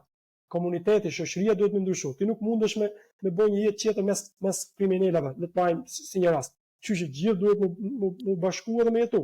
Por shikoj nga njëra anë, domethënë fakti që ne kemi mungesë të thelluar infrastrukturë për këto gjëra në një mënyrë shumë distopike është edhe bekim. E kupton se ti e pa hapësirën ta bësh ashtu siç duhet, nëse do ta bësh. E kupton, kjo është ta marrësh të mirëqen që nëse ti do ta bësh sakt, e ke më të thjeshtë ta bësh sakt sepse nuk ke nevojë të prishësh gjëra apo të bësh gjëra të reja, domethënë se të mungon komplet. Po për çefin tuaj edhe timin edhe të gjithë atyre që na ndjekin. Të dalim çik nga Tirana, domethënë se edhe njerëzit mërziten, se nuk I kam të gjitha nga Tirana që dëgjojnë. Ikim Berat. Po ikim Berat, ikim në Sarand ose ikim në Vlorë plak. Ikim në Vlorë, ku para disa ditësh kam parë një video shumë të shkurtër ku ujërat e zeza derdhishin në det edhe literalisht metra larg nga aty ku do vinin njerëzit të huaj, gjermanët, austriakët, britanikët, këta që na vinë 10 milion turista, edhe që po na bekojnë vendin, do ikin atje domethënë, dhe atje ku të gjitha jashqitjet e çdo lloj vlonjati domethënë, ata do lajnë atje, do I bëjnë një kështu këpaflige trupit vet, domethënë me bekimin e një shqiptari, domethënë. Po kjo nuk është vetëm në Vlorë, është po ti ikesh në Krorës, për shembull në Saran, një nga plazhet më të bukura që kanë ndoshta me Zdell. Që shkohet vetëm me vark. Është me mal me plera. Po të shkosh në Durrës, del ujërat e zeza, edhe investimi që bëj ujërat e zeza në Durrës për shembull nuk është komplet siç duhet bërë, domethënë dalin ujërat e zeza në qendër të qytetit. Domethënë nuk është vetëm Vlora, edhe është gjithë Shqipëria, domethënë që çështjen e mjedisit e kalin pas dore. Çfarë bëj këta? Se unë e kuptoj, okay, në Tiranë, e kupton, del nga Lana, ikën aty, nuk intereson njeriu për të gjitha fshatrat e tjera. Është maniake, është gjë e keqe, por e kuptoj se e kanë më të thjeshtë për ta fshehur, e kanë më të thjeshtë për të mbyllur syt. Po këta vllai dashur që janë Sarandë, Vlore, Durrës e Leshi Preshi që bazojnë, që e trumpetojnë me ajër shumë të madhe që kanë turizmin e tjerë. Tani, e para fare e thon çik zor nga vetja nuk I vjen, e dyta. Si do ta mbash ti turistin? Apo do vazhdojmë akoma me atë mendësinë e prapambetur të vi sot ai të haj atë drekën sot se çfarë bëhet nesër s'ka gjë. Pikërisht pra kjo është ajo që mundova të them që parë, domethënë ne nuk e duam vendin tonë. Ne duam vetëm veten tonë. Po pse nuk e duam veten tonë, Klej? Po sepse kështu je I mësuar. Të mos ta duam vendin tonë, domethënë njeriu mëson nga ai që ka më lart. Po të shikosh atë që ka më lart, ai nuk mendon për vendin e tij. Ai mendon vetëm për xhepin e tij. Edhe vjen I më poshtë edhe ai tjetër shikon atë që ka lart edhe ai mendon xhepin e tij. Vjen edhe qytetari thjesht dhe thot, këta I morën çkan për të marrë, mbushën thesta tani të marrë dhe unë ca thërrime. Edhe çfarë janë thërrime? Të marrën cop nga mjedisi, të marrën cop nga rruga, të marrën cop nga trotuari, ku diun. Edhe shteti thot, meqense unë bëj këto të tjerat, lejve ata të bëjnë një çik kështu edhe krijohet kjo utopia në Shqipëri, domethënë që nuk e duan ose nuk din ta duan, sa edhe të duash, duhet dish të duash. Edhe një rruga më e thjeshtë mund të jetë hajde se po bëhemi si gjithë tjerë, po marrim ato parat, një problem I madh është mental. Unë nuk jam dakord Lulzim. Unë mendoj që partitë e mëdha në Shqipëri kanë resurse të jashtëzakonshme profesionale, domethënë kanë mendje shumë të ndritura brenda, por janë shpirtërisht të kalbur, edhe nuk e duan vendin e tyre. Edhe kjo është ideja që unë kam. Tani ndoshta mund të ma hedhësh poshtë, po. Jo, nuk kam plan të hedh poshtë, në botë jo, por realiteti është I hidhur për të pranuar totalisht. Unë di të them mbas ajo është po realitet që unë nëse e pranoj do të më udhëzuar dhe me u largu nga Shqipëria, por nuk kam plan me e pranuar, por kam shpresë Sepse siç e tha Bleoni pak, nëse unë shkoj si Lulzim tani vetëm në Shqipëri do hyj politikës, do bëhem kryeminist vetëm, nuk bëj asgjë në botë. Po mendoja kur isha pak më ri, edhe sikur Merkelin ta marrin ta zëvendësonin me Berisha apo Ramën në kësaj kohe, nuk është vështirë një person sepse janë shumë tjerë që duhet më ndryshu. Kështu që ajo që duhet të them nga aktivist që kam qenë dhe vazhdoj të jem me shumë krenari, kam mësuar shumë gjëra që kur isha në NGO apo rrugës që bërtisja i kundërshtoja politikanët që duhet na bërë sot edhe më shumë, por mësova diçka kur erdha në Kosovë, që isha këshilltar i ministrit dhe kuptova që vullnetin politik nuk është që gjithmonë mungon dhe nuk është gjithmonë ajo ideja dashakeshë se hajde të mbushim xhepat. Kosova, unë jam totalisht i lumtur nga Kosova dhe i surprizum sepse nuk arrita me pa dikush se si funksionon korrupsioni në niveleve të larta. Domethënë ishte diçka totalisht jo ekzistente. Por që arsyeja pse Kosova nuk u bë më shpejt se Shqipëria, edhe nuk i dha rezultate shumë fantastike, është edhe arsye tjera që nuk ishte gjithmonë financiare, që u mendova Kosova është vend i varfër, nuk ka para, kanë dhe para, por është edhe mungesa e shumë koordinimeve përmes politikanëve me njëri tjetrin, me ekspertat, çështja e besimit është super e madhe, por njëkohësisht çështja burokratike është edhe e madhe. Edhe gjitha këto e mbledhin edhe e përshtirin në një farë mënyrë që është edhe vështirë implementimi. Prandaj unë duhet besoj që e kemi një përqindje të vogël të politikanëve shqiptar, ato që janë sot, por edhe ato që do vinë, do të rritet përqindja, që do ta bëjmë Shqipërinë, por kjo kërkon edhe pak popullin që të ngrihet edhe të rrim afër, e mos ta shesim veten se ne turpin më të keq si kemi kalu, ta shesësh votën për një thes mielli që është publikisht kudo, kjo është ndër turpat edhe më të shëmtuara që kemi kaluar ndonjëherë. Por sot besoj, edhe nuk kam parë sfumbi që po vazhdon të shitet vota për një thes mielli, mbase është rrit pak standardi, që nuk duhet më ndodhë në asnjë mënyrë. Janë bërë 3. O Lulzim, më lejo që nuk funksionon në këtë mënyrë. Më lejo të ta bëj punën tënde pak më të vështirë, lutem. Në sensin që me ato që po thoshte Klajdin përpara, sepse unë jam më shumë me Klajdin te kjo pjesa, jo në pjesën se jam pesimist, se besoj as se Klajdi është pesimist, është thjesht që ne duam të vëmë gishtin aty ku dhëmb, në mënyrë që ta dim ku është plaga dhe si ta shërojmë. Në bisedat e mia me disa miq të mi të ndritur plak, me PhD, me poste spektakolare menaxhuese në konglomerate internacionale, domethënë Amazonra edhe gjëra. Në një bisedë që kam pasur shumë kohë, por e kisha edhe para 1-2 javësh, herën e fundit, vazhdojnë akoma edhe nuk e duan vendin në mënyrë aktive. E di çfarë është arsyeja? Është arsye më idiote e mundshme. Çfarë më ka dhënë mua Shqipëria? Unë me pasaportën shqiptare nuk bëj dot asnjë gjë. Pasaporta ime nuk vlen 1 lek. Edhe unë e dëgjova, domethënë daj sa munda, nuk e di shpirti im si ka dëruar atë ditë, po mirë, po di çai ke dhënë Shqipëri, se kupton. Se mos ta harrojmë fare se Klajdi mund ta di më mirë se sa ne të dy, domethënë ke një thes të madh me njerëz që kur prezantohen nuk prezantohen fare si shqiptar. Kam pasur unë një mikun tim kur kam qëndruar në rezidencë studentore që ishte nga Vlora Adem, Baba Adem, dhe thjesht kishte jetuar 2 vite në Greqi dhe prezantohej si grek. Ti çfarë po je vendin tënd? Kur ti bëhesh ekspert, kur ti bën një shkollë, kur ti sjell diçka, i shton vlerën një kulture të huaj, domethënë, nuk prezantohesh si shqiptar, normalisht ti s'po jep asnjë gjë, kështu që kush je ti që të thuash që mua Shqipëria nuk më ka dhënë asnjë gjë? Pse të jem ukrenar që jam shqiptar? Po kjo që po vjen europiani tash që të bëjmë atë shqiponjë, kështu të themi, gol broja, bravo. Bleon, ti thush që unë nuk e du Shqipërinë. E të thush që mua Shqipëria s'm ka dhënë asgjë, është për mendimin tim ta barazosh veten me një mbeturinë që nuk ka asnjë vlerë. Po e them këtroq, sepse si mund të them sot që unë nuk e du Shqipërinë, dhe Shqipëria është një vend pa vlera, apo nuk ka asnjë lloj standardi apo identiteti apo diçka, sepse unë kam kaluar 20 vite në Shqipëri. Mira e keq është pjesë e historisë time. Në momentin që unë them Shqipëria nuk bën, unë automatikisht po them që vetë s'bëj, se ti s'mundesh me dalë një dikë suksesshëm, këto tipët e PhD-s që po njefti shumë brillant, nga dolen këto. Ku e morën ato strukturën apo backgroundin bazë për të bërë me PhD. Unë ato po them. Unë jam shumë dakord me Klajdin që thotë sistemi universiteteve, shkollave, arsimore në Shqipëri është definitivisht skandalos. Në krahasim me Gjermaninë apo disa vende të tjera që ka parë, është tepër i dobët. Por ama, ky sistem super skandalos mua pa bazën më shumë edukuar në Berlin.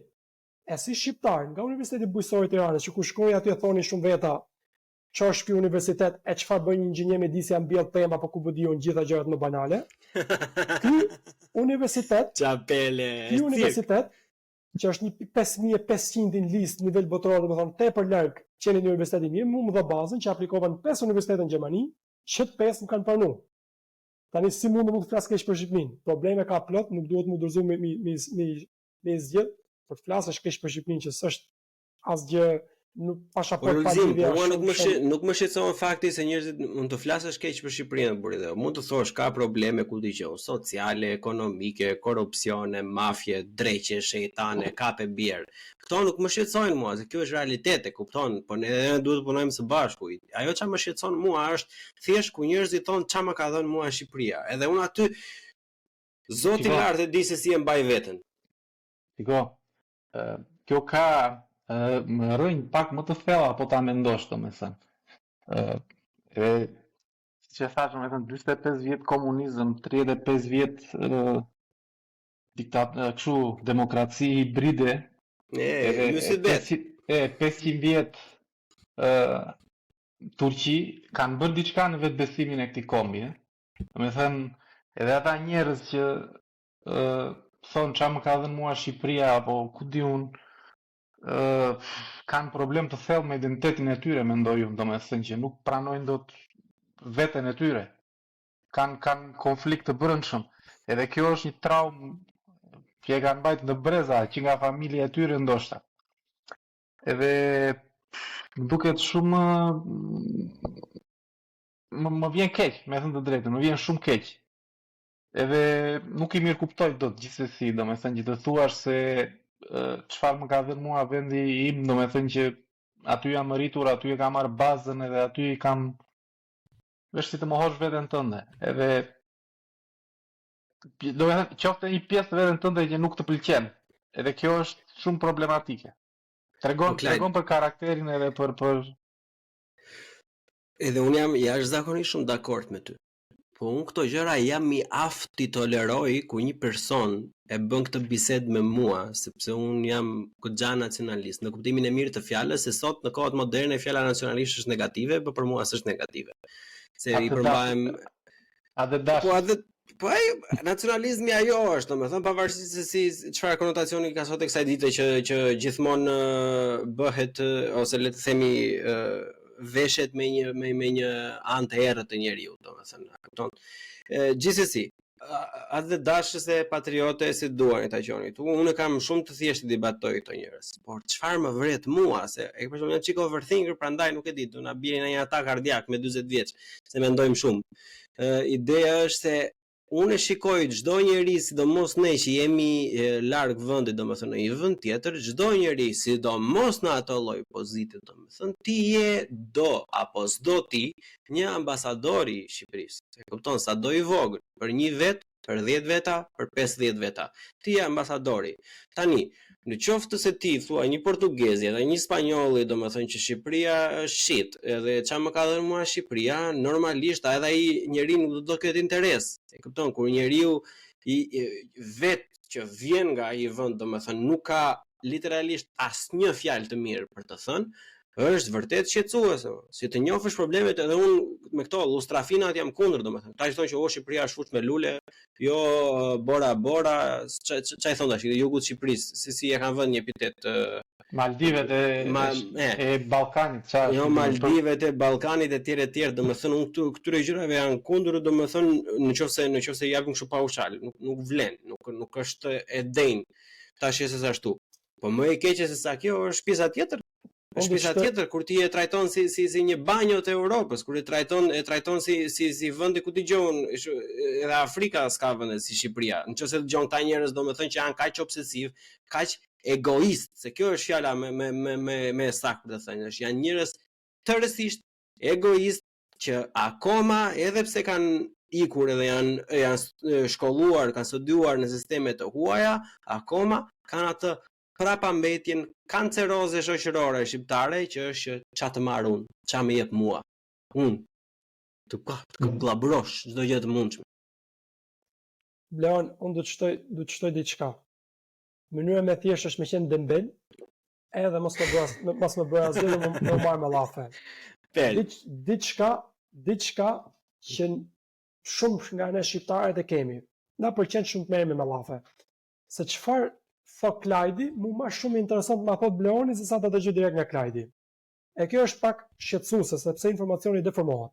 Po unë kam marrë një vendim shumë mirë që po më lejon të jetoj i lumtur dhe i motivuar, që nuk merrem me personat e tretë që flasin për të tjerët, ose nuk merrem me thashëthema apo me fjalë që nuk kanë lidhje me realitetin apo kur vjen dikush një taksist, me gjithë respektin që kam për taksistët, mu më bën leksion politik. O vllai them, po mujtë më tregu si është rruga më e mirë me shkuën në ajat e bëja, të dëgjoj me vëmendje. Po mos më bëj mu leksion politik se nuk është punë për ty kjo pjesë. Sepse unë nuk e di nga e ke dëgjuar ti, nuk e di kush ka influencuar ty. Edhe kjo është për mua personalisht tepër e dëmshme. Një diçka tjetër që jashtëzakonisht më ka ndihmuar, për kam një 4 vite, 5 vite që nuk e ndes televizorin. Sepse kur shkon e ndes televizorin, vazhdimisht shikon vrasje. Në shtete të tjera nuk i jepen vrasjet. Unë kisha një rast në Gjermani që një mik mas miku e kishte bërë një aksident goxha të rënd, ma kishte dërguar një foto që makina ishte bërë si një top, edhe e kam kërkuar me orë tëra se isha kurioz, a mund ta gjej media? Nuk e gjeta dot media. Nuk e di, gjermanisht perfekt jam, e shkruajta nuk e gjeta. Kur vjen në Shqipëri, një aksident i vogël ose dikush e zori thikën mes Vlorës apo ku di unë atje nami bëhet. Edhe kjo është diçka që neve na bën shumë dëm. Na bën dëm, është një realitet që neve nuk na intereson me ditë, sepse nuk është kudo me thika me vrasje në Shqipëri, por kur shkon në televizor vetëm ato shikon. Edhe është diçka që ty t'jep kohë me pas pak me vullnet edhe me bërë diçka më të mirë. Një pikë. Pika tjetër është, i them çdo shqiptari, apo çdo ndërkombëtari, apo kujdo në botë, që po ka interes me kontribuar në Shqipëri, nga eksperienca ime personale, Shqipëria është një vend tepër mikpritës. Jo vetëm për të bërë shef. Shefi e puna ato e dinë më mirë ndërkombëtarët se sa ne, se ja kanë pa më shumë hajrin. Edhe pa shijuar kanë vënë më të mira ata prandaj. Po pikërisht. Absolutisht, e kanë shijuar jugun e veriun më shumë herë më mirë se sa unë. Unë shkoj në Shqipëri vras mendin si ta bëj më mirë dhe jo si ta shijoj më mirë. Po nëse ai që them kam një projekt në Kukës, çdo kush më thotë gjithçka për Kukën, për Kuksianet, për Londrën, për lidhjet apo diçka, unë i them që kam një projekt në Kukës, kryetari i bashkisë, punëtorët e bashkisë Kukësit, zyrtarët e bashkisë Kukësit kanë dalë gjithë në aksion. Që sot unë jam ulem në Prishtinë, aksioni, projekti që unë kam iniciuar në Kukës po vazhdon. Kemi mbledh shumë tonë mbeturina që i kemi nxjerrë nga liçeni me iniciativën time për mbështetjen e Kukësit. Në këtë rast çfarë mundem të them për një bashki që unë aktivisht po punoj. Së dyti po ndërtojmë një biznes të ekonomisë qarkulluese. Deri sot kemi bërë goxha hapo, është bërë blerja tokës, është bërë. Ma tregojnë çik këto, ma tregojnë se e përmend 2-3 herë lulëzime, po thjesht nuk doja të zhvendosja pak bisedën. Çfarë është ky projekti ekonomisë qarkulluese, ku është, ç'a bëhet, ç'a s'bëhet? Do ta filloj nga mundësitë për të bërë biznes në Shqipëri. Fillimisht blerja tokës që ka probleme pafund në Shqipëri, nxjerrja e lejes së ndërtimit. Gjitha këto gjëra janë shumë reale kur ti informohesh që blen një tokë që mundesh me nxjerrë në ndërtimin. Edhe kjo është diçka që nuk të ndalon dikush. Kështu që kjo është diçka që mua motivon shumë kur shkoj në Shqipëri sepse kam bërë disa hape goxha të suksesshme. Edhe jam i lumtur se nuk kam pas pengesa sepse kur jam futur në Shqipëri më kam pas goxha frikë edhe nga shumë no sayers, shumë negativ që shikoj, nuk funksionon ndryshe Shqipëria pa pagese, pa korrupsion, pa gjë. Nuk kam nevojë më takoj sekretarin asnjëri. Si funksionon ligji e kam lexuar, hap mas hapi e kam djeg gjithçka funksionon në mënyrë më të mirë. Ajo që po bëjmë po ndërtojmë një objekt për 700 metra katror. 250 metra katror është një recycling yard. Në Gjermani e kemi Wertstoffhof. Është një park riciklimi. Përgatitur për riciklim. 250 metra katror është një dyqan për riparime, që bën riparimin e materialeve të ndryshme. E ka marrë vullnetin dhe motivimin nga Repair Cafes, që gjenden në Gjermani në çdo qytet, disa prej tyre. Në Shqipëri do ta bëj pak më të madhe, edhe bashkë do ta bëjmë një dyqan të materialeve të përdorura. Do të thonë ideja çdo lloj materiali që vjen në qendër që unë ta ndërtoj, prandaj që material e ekonomisë qarkulluese, do të vijë do të japi mundësi nga ana mjedisore më të lartë për ta riparuar. Në momentin që nuk e riparojmë dhe nuk e ripërdorim dhe nuk e rishesim, do të kalojnë në hallkën e riciklimit. Në këtë mënyrë ne mbyllim gjithë zinxhirin e materialeve. Nuk ka nevojë me hedh mbeturinë, nëse nuk e riparon dot të hedh mbeturinë. Jo, vëlla, aty ka mundësi për ta ricikluar deri pikën finale. Përveç kësaj, është përmend edhe nga Klajdi shumë, por nga gjithë që mungesa e edukimit, ndërgjegjësimi në Shqipëri mungon. Unë këtu pajtohem shumë dhe jam shumë dakord, gjithçka funksionon me edukim edhe zhvillimi i infrastrukturës, që unë shikoj si pikat me kyçe, nuk është zhvilluar sepse nuk kemi persona të ndërgjegjësuar mjaftueshëm. Kjo është shumë e qartë. Edhe prandaj aty po ndërtojmë një qendër për edukim, qendër komuniteti, që do të jap mundësinë për të bërë trajnime për upcycling, për videos, çfarë është ndotja, si funksionon, do ftojmë shkolla etj. Por vetë qendra, që është edhe më fantastike gjithë kësaj, vetë qendra do jetë me Dengje Byku. Do jetë Strawbell Education Center, domethënë e gjitha me Dengje Byku, kështu që nga sot, në fakt konkretisht nga nesër fillon ndërtimi, do filloj për brenda muajit do jenë gjitha muret bërë gati edhe çatia, edhe do jetë ndër qendrat e para ose vetëm të edukimit në Shqipëri në këtë funksion, por edhe do jetë totalisht ekologjike.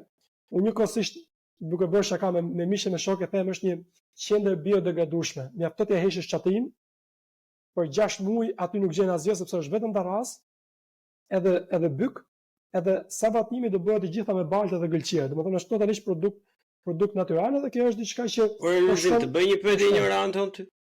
Çfarë dush bëj pyetje? Do të bëj një pyetje shumë ignorante.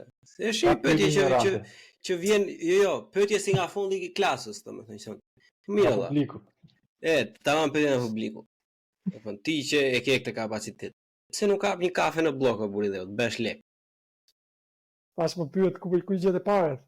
Po s'ka rëndësi ku gjet e fare të plak. Ideja është që me që i ke parë domethënë sepse kështu është mendimi. Unë dua të dal diku te kjo pjesë, e kupton? Do dal do. Ka një është fatkeqësi e madhe kjo, pavarësisht se unë mundohem të trajtoj duke qeshur. Domethënë, është një fatkeqësi e madhe ku shumë persona, pavarësisht burimit të lekëve, pavarësisht se unë nuk jam dakord me shumë mënyra se si krijohen resurset, por ato resurse janë gjatë të krijuara. Okej, ta shohim gjën në sy ashtu siç është, e kupton? Mirë që i kanë hyrë dreqit edhe shejtanit në lloj-lloj rrugësh për të krijuar disa gjëra, domethënë, por edhe kur mundohen t'i hedhin në treg, janë gjërat me idiote, domethënë gjërat më bazike të mundshme që nuk sjellin asnjë lloj vlere të shtuar, që nuk ka inovacion, nuk ka krijimtari, nuk sjellin asnjë lloj gjëje që nuk i përfiton asnjë njeriu, përveç se kësaj kulturës hedoniste, konsumatore që është vetëm dele, vetëm ha, pi, rri edhe ato të tjera të mbrapa. Kjo është shqetësuese plak.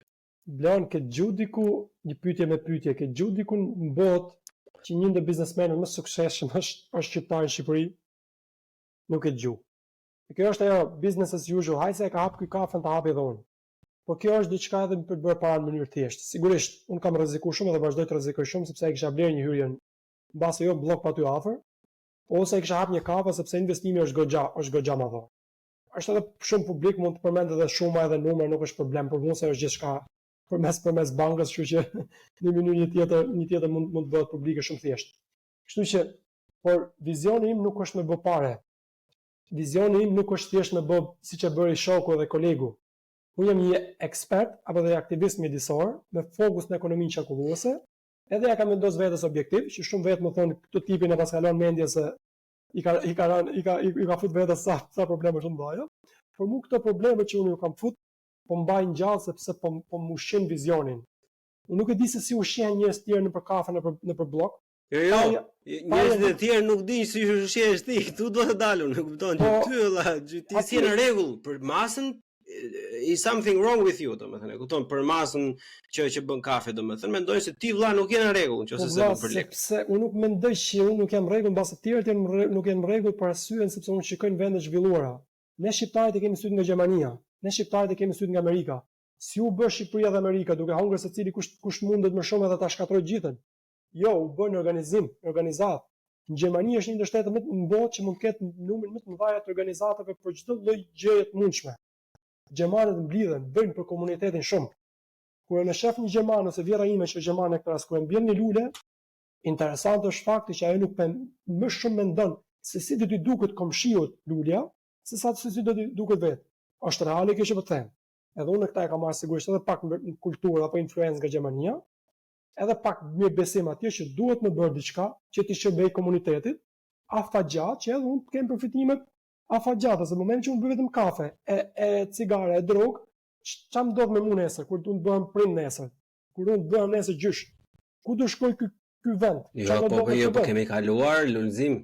Unë kam përveç Buçi Podcast bëj dhe disa monologe me aq trusa kam në kokë se gjitha nuk e dim.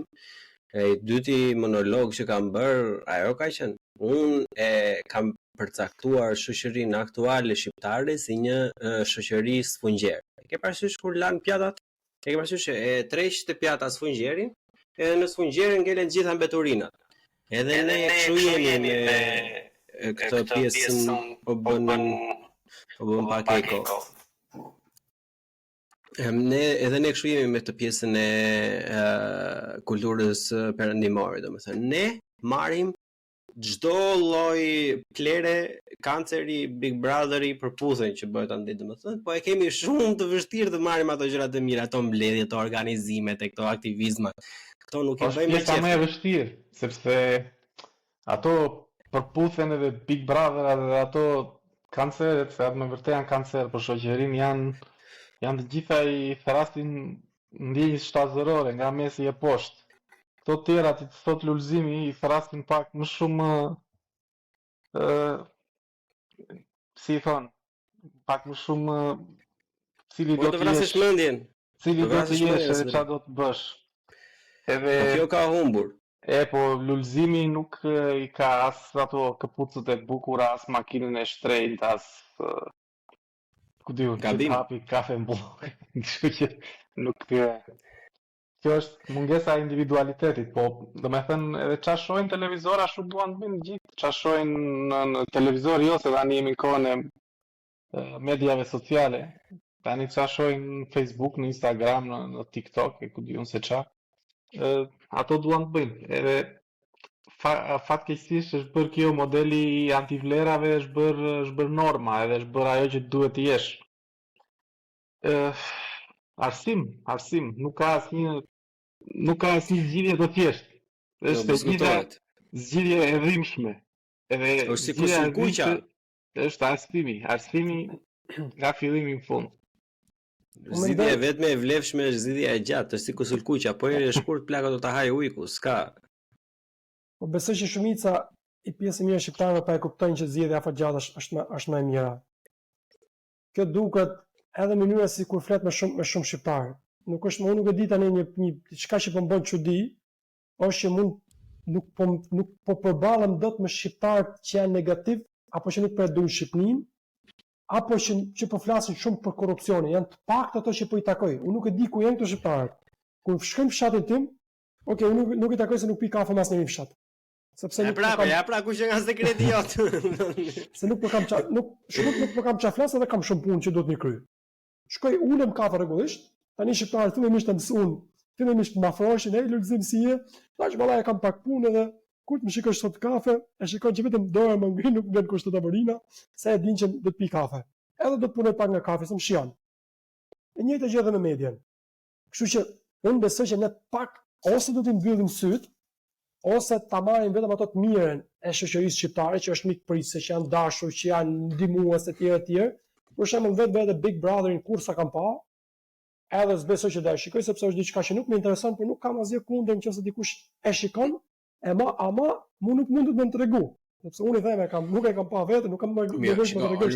Fakti që unë i përmend to pjesa e satirës është për vetëm fakt, domethënë sepse fatkeqësisht është një nga gjërat e vetme në Shqipëri është kur i përmend çu publikisht, domethënë që public shaming, domethënë atëre zgjohen, domethënë se kur i thua njërit çu të thon ti e ke terezi, domethënë.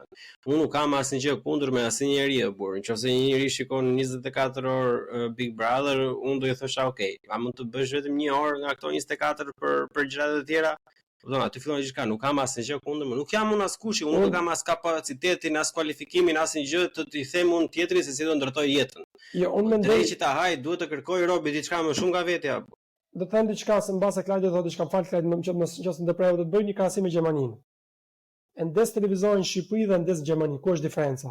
Çfarë është oferta që ti mundesh me shfrytzu? Unë televizorin në Gjermani e duaj zakonisht shumë sepse jep dokumentare shumë fantastike, jep diskutime shumë fantastike, jep informacion, është tepër fantastike dhe çdo natë më pëlqen të shikoj 2 deri 3 orë televizorin në Gjermani. Kur vin në Shqipëri nuk mundem ta shikoj sepse nuk ka asgjë përveç ndonjë film pa lidhje ndonjëherë herë ose në film interesant shqiptar, po ata edhe duhet më ia ditë lidhjen me propagandën, komunizmin etj etj. Kështu që ajo që unë do bëja, nëse do të kisha fuqinë, ose një ditë do bëhesha politikan, që mund bëhem një ditë politikan, ndërhyrjen e vetme që do bëja ishte në media. Do ta bëja mbase një media siç e ka Shqipëria, siç e ka Gjermania, media publike, që do ta mbështesja financiare e investorëve që të bëjë kërkimore, që të bëjë edukative, edhe të bëjë diçka që të sillte informacion dhe edukim, sepse kur flasim për edukim, Teorikisht ashtu është. Teorikisht Teorikisht jemi komunistë në Gjermania ne. RTS-ja është teorikisht njësoj si CDF-i apo po ARD-ja. nuk e ka buxhetin, po Klajt nuk e ka buxhetin e CDF-it të RTS-ja, duhet buxhetin dhe pas një fokus konkret që çfarë do të bëjë. Jo, buxhetin në përqindje e kanë më mirë se sa të lëja ata. Po nuk Të vëshëja më. Të vëshëja është mafje plak, çfarë thotë?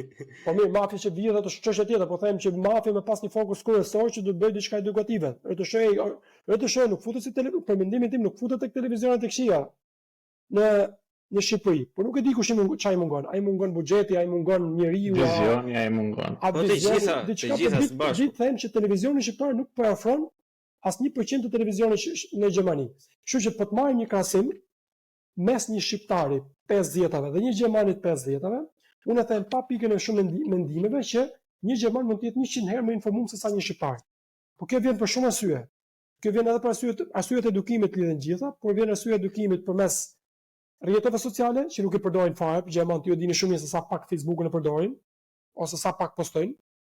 Pak edhe gjermanë që njohin se nuk i njoh gjithë. Normalisht. Së dyti, mediat i kanë shumë më informuese dhe më edukuese se sa në Shqipëri, shumë më shumë. Së treti, ku shkon shkolla Gjermani, sigurisht është më edukative, japin më shumë, është më strukturuar, më eksperimentale.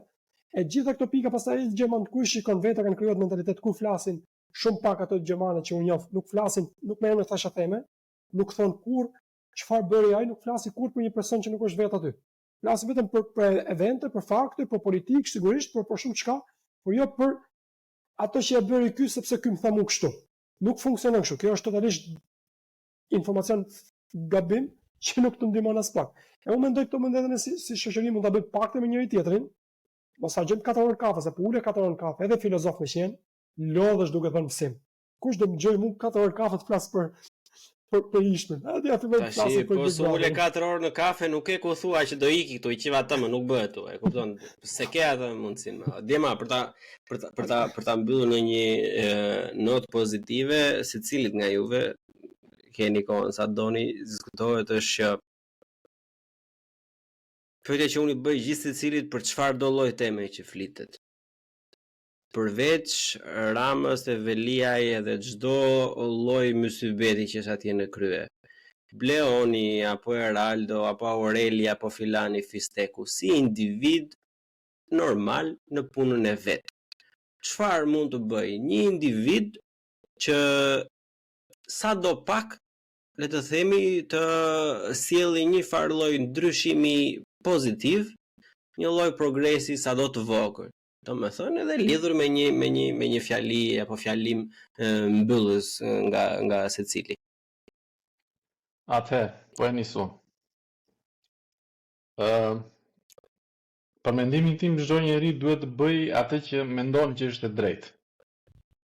Domethënë, po bëri atë që mendon që është e drejtë, thellë brenda vetes së tij, besoj që shoqëria shqiptare do ecë shumë përpara.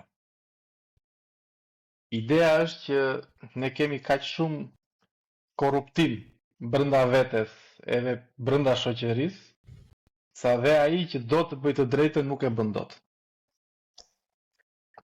Në qoftë se një njeri bën atë që mendon se është e drejtë, atëherë duhet të kryejë dhe profesionin e tij atë që mundet të japi shoqërisë, sepse profesioni jonë është vendi jonë në shoqëri pak a shumë, ta japi dhe atë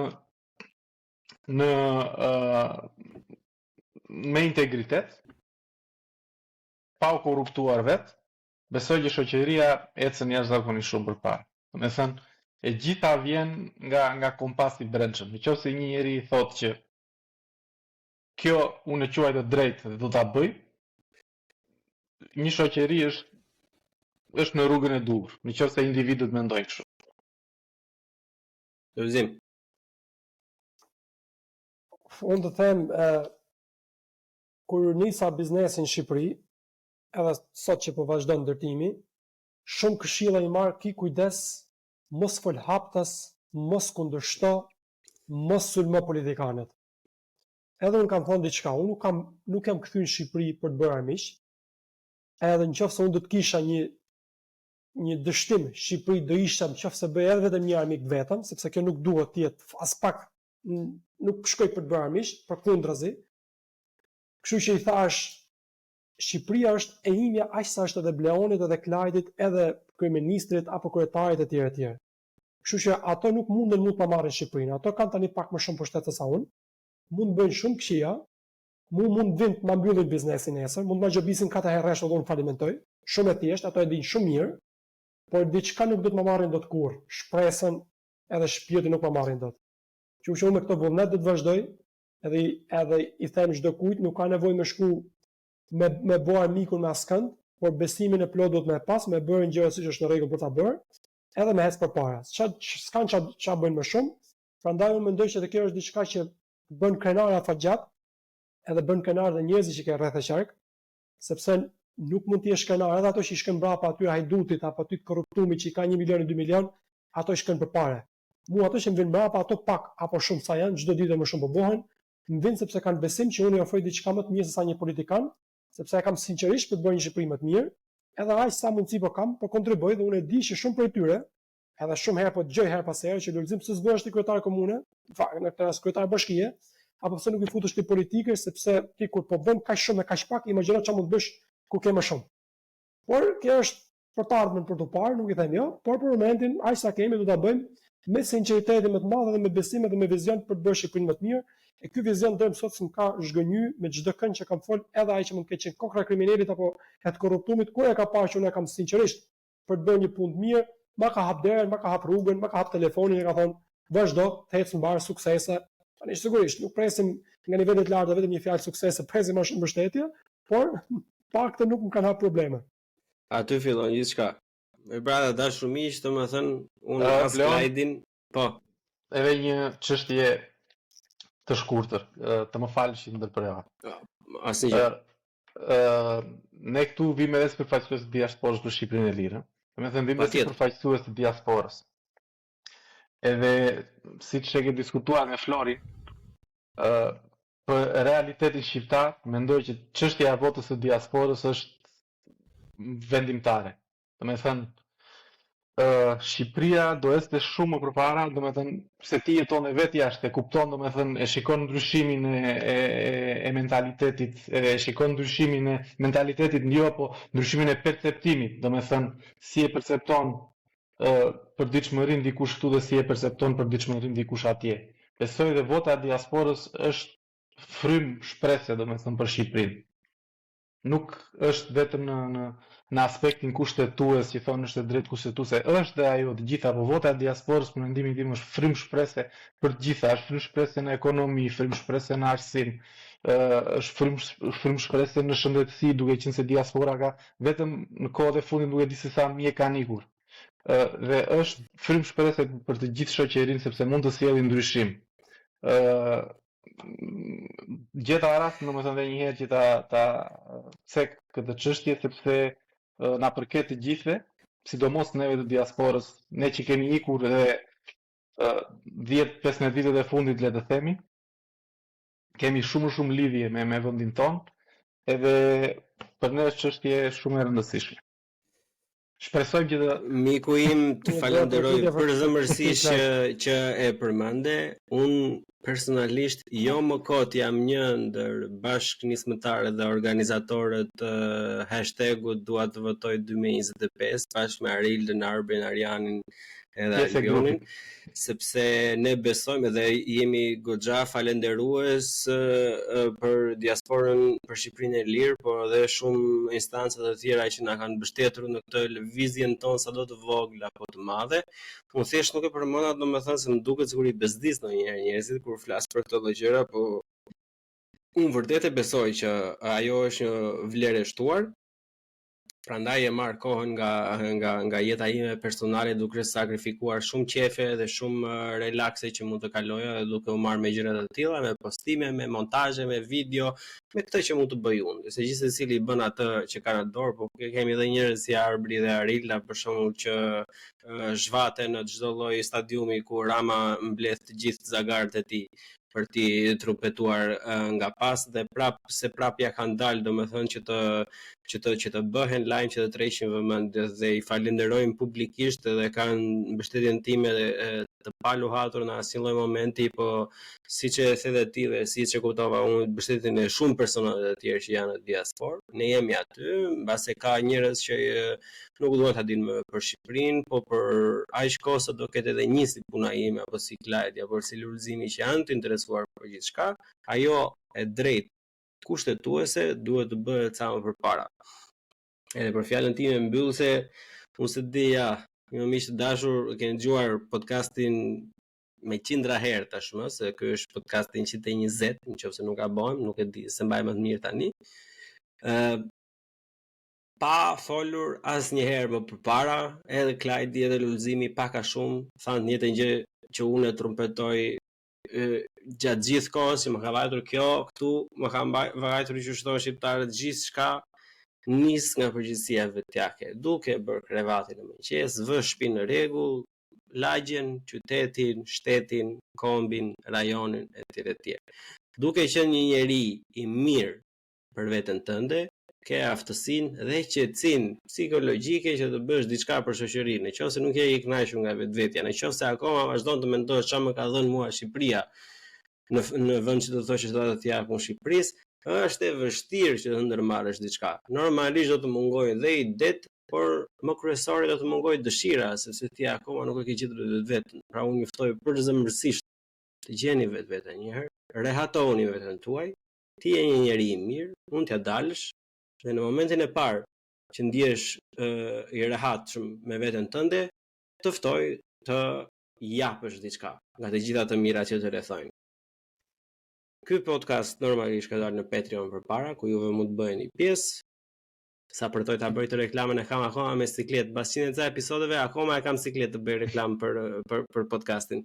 Njerëz thjesht komentoni, lini komentet tuaja, bëni pyetje për djemt. Edhe nëse ata nuk i shikojnë, do ta dërgoj unë me link që t'i përgjigjen pyetjeve etj. Linket do t'i gjenin më poshtë, si për videon që tha Lulzimi, por edhe për artikuj të tjerë, sidomos edhe për media sociale ku mund të ndiqni dhe të jeni të azhërnuar me informacion të pastër që vjen direkt nga burimi dhe jo informacion i kuruar që le të themi ka interesa incineratori apo ku di unë. Kështu që deri herën tjetër, miru dëgjofshim. Djema ishte një bisedë jashtëzakonisht shumë fantastike.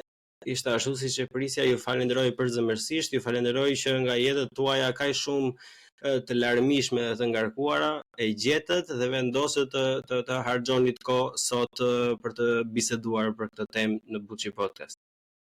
Falenderoj shumë Leon, ishte kënaqësi. Deri herën tjetër, ja kalofshi suhur, mirupafshim.